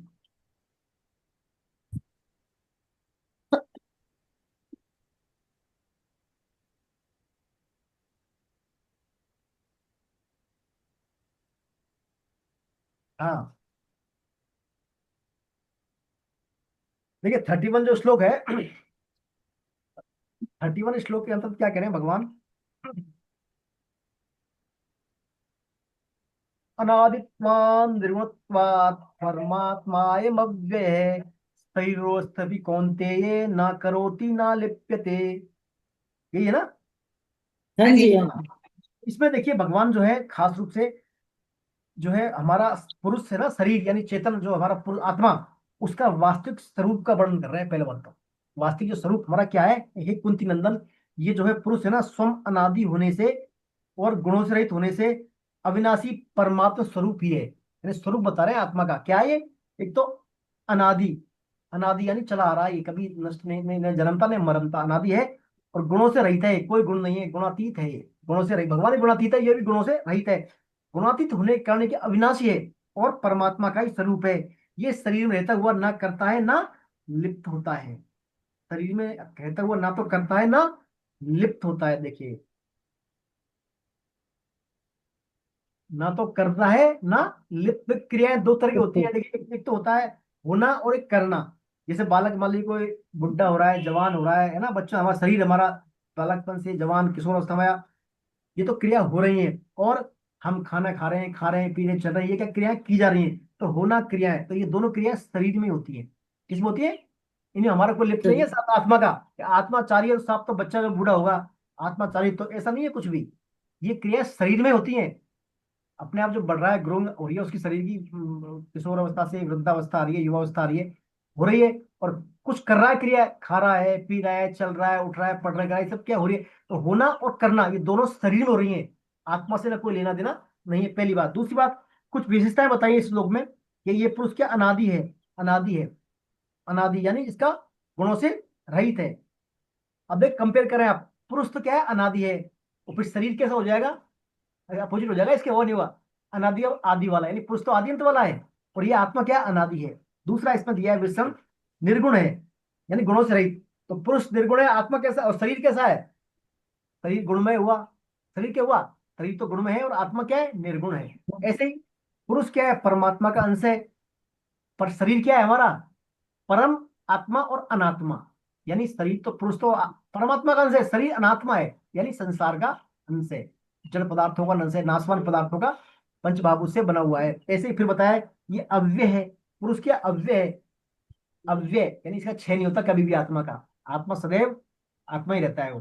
तो लेकिन शरीर क्या है, नाशवान है, शरीर व्ययशील है, शरीर नष्ट होता है। ऐसे ही तो ये जो है, ये सब बातें इसकी बताइए। साथ ही बताया कि जो मैं करता है निर्लिप्त होता है, लेकिन जो अज्ञानी मनुष्य होते हैं ना, इग्नोरेंस, जो इन बातों को नहीं जानते, वो क्या करते हैं, मान लेते हैं कि साहब हम ही काम कर रहे हैं, मैं ही कर रहा हूँ सब कुछ, काम मेरे वजह से हो रहा है, मैंने किया है, मैंने सब कुछ किया है। तो ऐसा करने के कारण वो क्या है, ऐसा पुरुष जो है अपने आप को कर्मों से बन जाते हैं, कर्मों से बन जाते हैं।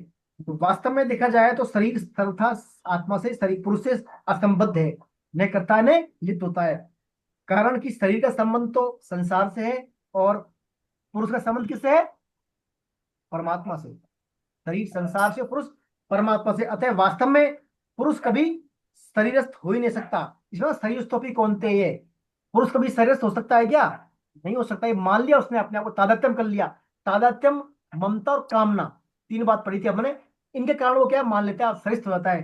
तो वास्तव में देखा जाए पुरुष कभी शरीरस्थ हो ही नहीं सकता, परंतु वास्तविकता हम इस वास्तविकता को भूल जाते हैं। किस कारण, संसार की विषयासक्ति के कारण हम इस वास्तविकता को भूल जाते हैं, और फिर क्या है, मनुष्य अपने आप को श्रेष्ठ मान लेता है। तो ये श्लोक भगवान ने बात बताई है, ना तो करता है ना लिप्त होता है। और पहले स्वरूप बताया कि अनादि है, निर्गुण है, परमात्मा का अंश है, अव्यय है, ये सब इसका स्वरूप के बारे में बताया है इस श्लोक में। बड़ा इंपॉर्टेंट श्लोक है। तो आगे समझ में आपके स्मिता जी, ये 31 श्लोक। हाँ जी। जी, और बताएं।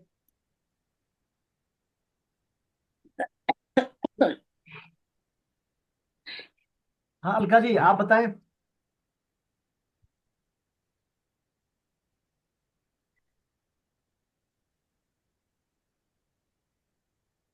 सर आत्मा जो है, एक ईश्वर का अंश है, तो ईश्वर तो संसार में प्रकृति में लिप्त होता नहीं है, ऐसी आत्मा लिप्त नहीं होती है। जो कार्य करता है वो शरीर करता है अपना, शरीर करता है। और आत्मा तो अपने शरीर से अलग है, आत्मा शरीर दोनों अलग अलग है। जी तो हमें अगर आत्मा जैसे काम कर रहे हैं, कुछ भी कर रहे हैं, तो हमें वो अपना श्रेय नहीं लेना चाहिए। वो तो ईश्वर का है, वो ईश्वर का ही श्रेय है, उसमें हमारा उसमें कुछ लेना देना नहीं है। तो जी जी जी बिल्कुल सही बात है आपकी।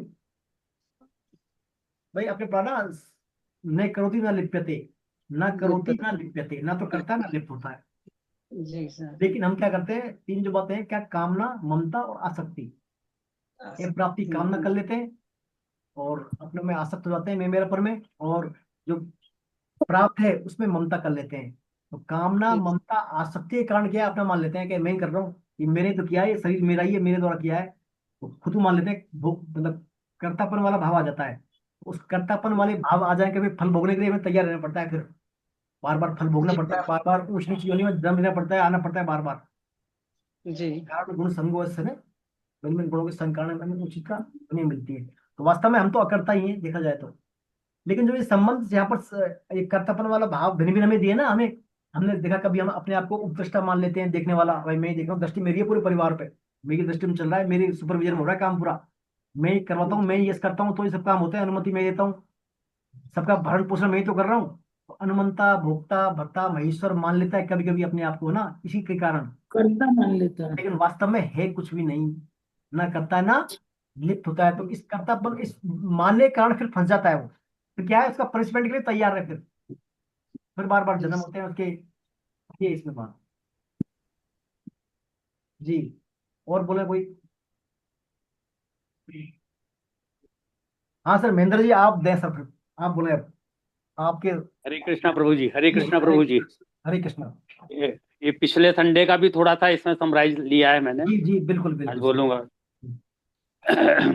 सभी भक्तों के चरणों में प्रणाम करते हुए या थोड़ा सा अपने को कंसंट्रेट करें, क्योंकि ये 13वां अध्याय आपके जीवन का और आपकी आत्मा का मिलन भी है और विछड़न भी है। और बिछड़न जो है परमात्मा से मिलन का स्वरूप है। ये बिछड़न जब होगा तभी परमात्मा से मिलन होगा, ये 13वां अध्याय में सिखाता है। और इसी तत्व को जानने के लिए जो प्रभु ने जिन भी शब्दों का प्रयोग किया है तो कहा है कि तत्व स्वयं संवेद्य है, अर्थात उसे स्वयं से ही जाना जा सकता है। पैसे तो हैं आपके पास अभी? सत सत असत उससे परे जो कुछ भी है वह सब एक भगवान ही है। उस तत्व के सब जगह हाथ हैं, पैर हैं। भक्त चाहा जाए जहां चाहे वहीं भगवान के हाथों में अपनी मनचाही चीज अर्पण कर सकता है, कहीं भी उनकी चरण वंदना कर सकता है। पुकारने पर भगवान सुनते भी हैं, रक्षा भी करते हैं। जैसे चींटी के पग में नूपुर बाज दे तो वो भी भगवान सुनता है, ये कबीरदास जी ने कहा है। परमात्मा ही सबको प्रकाशित कर रहा है। संपूर्ण संसार का भरण पोषण करने वाले, संपूर्ण गुणों के भोक्ता, आसक्ति रहित होते हुए भी अनंत योनियों के अनंत जीवों का भरण पोषण करने वाले हैं। संपूर्ण गुणों से रहित होने पर भी संपूर्ण गुणों के वे भोक्ता हैं। यही तो उनकी भगवत्ता है। मतलब वो सब कुछ कर भी रहे हैं, सबको भुगवा भी रहे हैं, लेकिन सबसे निर्लिप्त हैं। परमात्मा प्राकृत इंद्रियों से रहित हैं, अर्थात किसी एक इंद्रिय से अन्य इंद्रियों के विषयों को ग्रहण करने की क्षमता रखते हैं, क्योंकि उनकी इंद्रियां सब दिव्य हैं, स्वगत सजाति विजाति से रहित पूर्ण चैतन्य हैं। वे निर्वय होते हुए भी किसी भी अंग से किसी भी विषय को जान सकते हैं। कालकृत पहले से भी पहले वही थे और बाद में भी वही रहेंगे। वस्तुकृत संपूर्ण वस्तुओं के पहले भी वही थे, वस्तुओं के अंत में भी वही रहेंगे, वस्तुओं के रूप में भी वही प्रकट हैं। चराचर प्राणियों के बाहर और भीतर एक परमात्मा ही है, उनसे अलग कोई सत्ता नहीं है। चराचर प्राणियों के रूप में भी वही हैं, उनके सिवाय कोई दूसरा तत्व है ही नहीं। वे दूर से दूर और नजदीक से नजदीक हैं, अविज्ञेय हैं। परमात्मा अत्यंत सूक्ष्म है, अतः मन बुद्धि इंद्रियों के पकड़ में नहीं आते हैं। उस परमात्मा को ज्ञेय और अज्ञेय दोनों कहा गया है। परमात्मा ज्ञेय होने के कारण संसार की तरह मन बुद्धि इंद्रियों से नहीं जाने जाते, प्रत्यु स्वयं के द्वारा अनुभव के द्वारा उसका अनुभव किया जा सकता है, जाना जा सकता है। ब्रह्मा विष्णु और महेश ये तीनों संपूर्ण प्राणियों को उत्पन्न करने वाले प्रभु विष्णु, संपूर्ण प्राणियों का भरण पोषण करने वाले भूतप्रत एवं संहार करने वाले प्रभु विष्णु स्वयं भगवान ही हैं। वे ही जानने योग्य हैं, वही ज्ञेय हैं। स्वयं की ज्योति भगवान है, हमारी आत्मा का प्रकाश वही है। उस स्वयं प्रकाश को भगवान को कोई दूसरा प्रकाशित नहीं कर सकता, केवल भगवान के द्वारा ही प्रकाशित होता है। भगवान का प्रकाश स्वयं में आता है, स्वयं का प्रकाश बुद्धि में, बुद्धि का प्रकाश मन में, मन का प्रकाश इंद्रियों में, इंद्रियों का प्रकाश विषयों में आता है। लेकिन सबके मूल में प्रकाश भगवान से आता है। अतः समस्त ज्योतियों की ज्योति केवल एकमात्र भगवान ही हैं, उनके अतिरिक्त कुछ नहीं है। ज्ञान के द्वारा असत का त्याग होने पर परमात्मा को तत्व के द्वारा जाना जा सकता है। प्रत्येक देश काल परिस्थिति आदि में परिपूर्ण रूप से व्यापक परमात्मा का प्राप्ति स्थान केवल और केवल हमारा हृदय ही है। हमारे हृदय के अंदर वो विराजमान हैं। प्रकृति अनित्य अनित्य नाशवान विकारी और क्रियाशील है, जबकि पुरुष नित्य अविनाशी निर्विकार और अक्रिय है। भगवान शक्तिमान है, उनकी प्रकृति उनकी शक्ति है। ज्ञान की दृष्टि से शक्ति और शक्तिमान दोनों अलग अलग हैं, क्योंकि शक्ति में परिवर्तन घटना बढ़ना होता है, पर शक्तिमान ज्यों का त्यों रहता है। परंतु भक्ति की दृष्टि से दोनों अभिन्न हैं। शक्तिमान के बिना शक्ति की स्वतंत्र सत्ता नहीं है। उद्धव गीता में भगवान श्री कृष्ण उद्धव से कहते हैं कि गुण संग से छूटने का उपाय केवल सत्संग है। सत्संग और भक्ति योग से संसार सागर को आराम से पार किया जा सकता है। सुखासक्ति के कारण हम अपने आप को प्रकृति में स्थित मान लेते हैं, जिसे विवेक ठीक नहीं काम करता है। लेकिन इससे अलगाव का अनुभव होते ही, जैसे दही से छाछ, छाछ से मक्खन आदि बनने पर पुनः मक्खन दही नहीं बन सकता, वैसे ही प्रकृति जन्म गुणों से संबंध विच्छेद होते ही पुनः गुणों में नहीं बंधता है। ज्ञान व भक्ति दोनों में श्रवण मुख्य है। वेदों को श्रुति कहते हैं, जो नष्ट होते हुए संपूर्ण प्राणियों में परमेश्वर को अविनाशी और सम रूप में स्थित देखता है, वही वास्तव में सही देखता है। उस परमात्मा का अंश आत्मा भी पाप पुण्य कर्म और काल से परे निर्विकार तत्व है। प्रकृति कभी किंचन मात्र भी अक्रिय नहीं रह सकती है, और पुरुष में कभी भी किंचन मात्र क्रिया नहीं होती है। ऐसा अनुभव करना ही यथार्थ देखना है। ये सारी चीजें हमें स्वयं में अनुभव करनी है, बाहर नहीं। आत्मा अक्रिय है, लेकिन प्रकृति से संबंध मानने के कारण हम अपने को कर्ता मान लेते हैं। अष्टावक्र जी कहते हैं कि हे राजन, स्वयं को मुक्त मानने वाला ही मुक्त है और बद्ध मानने वाला ही बद्ध है। अतः त्रिलोकी के स्थावर जंगम प्राणियों के शरीर नाम रूप आकृति आदि के पीछे एक परमात्मा को ही केवल देखने वाला ब्रह्म को प्राप्त हो जाता है। जीव भाव नष्ट होते ही ब्रह्म को प्राप्त हो जाता है। क्षेत्र क्षेत्र के ज्ञान से मृत्यु की भी मृत्यु हो जाती है। हरे कृष्णा। प्रभु की कृपा। श्री हरिशरणम। आप सभी के चरणों में पुनः दंडवत प्रणाम। हरे कृष्णा प्रभु जी। हरे कृष्णा। बहुत सुंदर सर, आपने पूरा समराइज कर दिया पूरा चैप्टर, बहुत अच्छा। सब बातें इसमें आ गई, कई बातें रह जाती है मेरे से भी। और पिछले संडे का भी मैंने कहा सर कंक्लूडाइज करते हैं नहीं सर। नहीं सर, बहुत अच्छा आपने जो है पूरा कवर कर दिया। कई बातें रह जाती है मेरे से भी, कभी ध्यान म्यूट चल जाता है, म्यूट वगैरह में डिस्टर्बेंस में तो फिर टूट जाता है। वो सब बातें इसमें ले लेते हैं आप, बहुत अच्छा। चलिए, बहुत तो अच्छा सर आपका।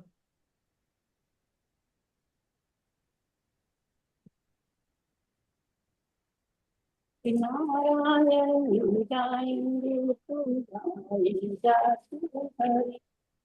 और बताइए, कोई और कुछ कोई बोलना चाहते हैं? ये टाइम है अपने पास थोड़ा भी, और कोई बोलना चाहते हैं? आप खुद के कोई भाव आ रहे हो इस पाठ को सुनकर, इस जो बात को, आज के जो अपने प्रकरण को जानने के बाद कोई भाव आ रहे हो साहब? ऐसा लग रहा है मेरे को, तो बताएं कोई।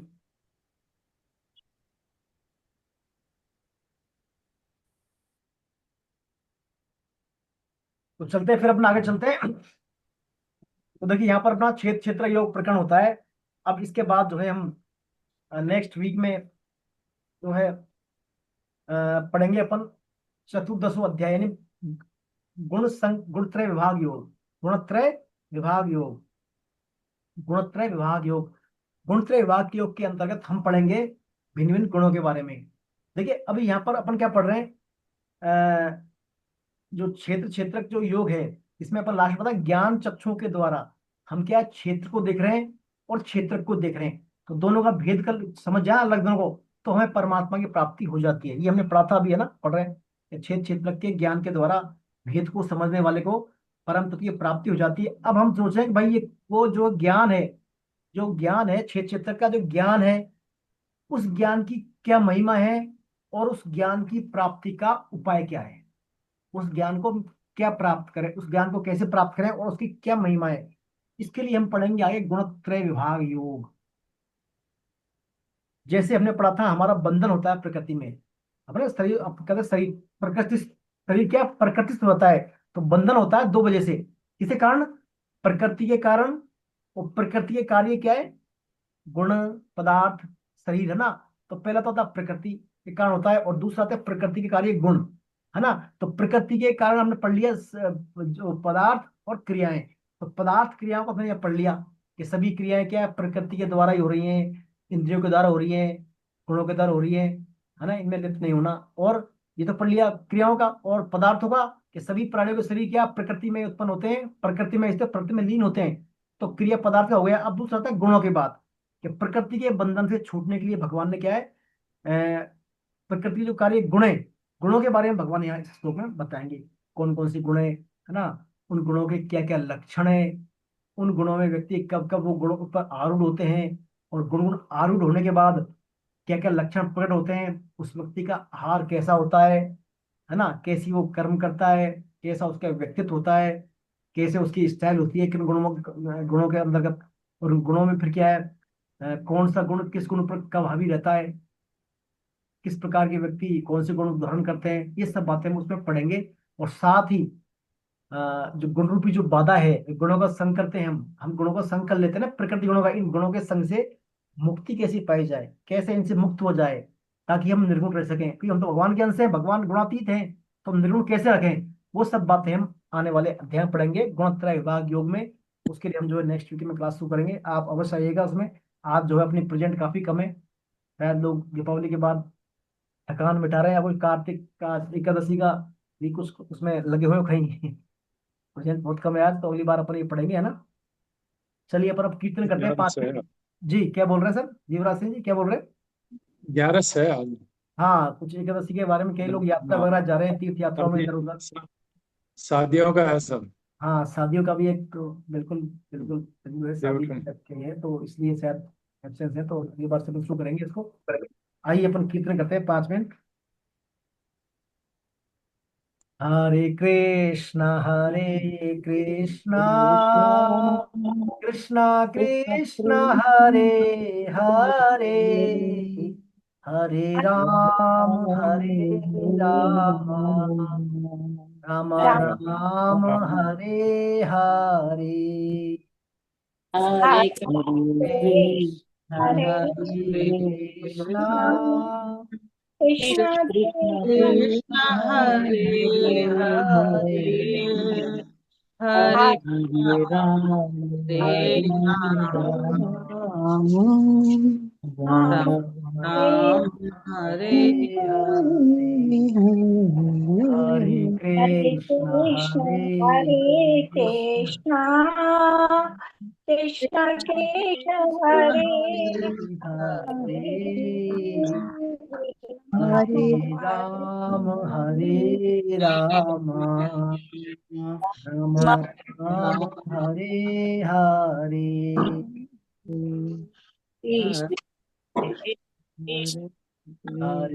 कृष्ण हरे कृष्ण कृष्ण कृष्ण हरे हरे, हरे हरे राम राम, राम राम हरे हरे।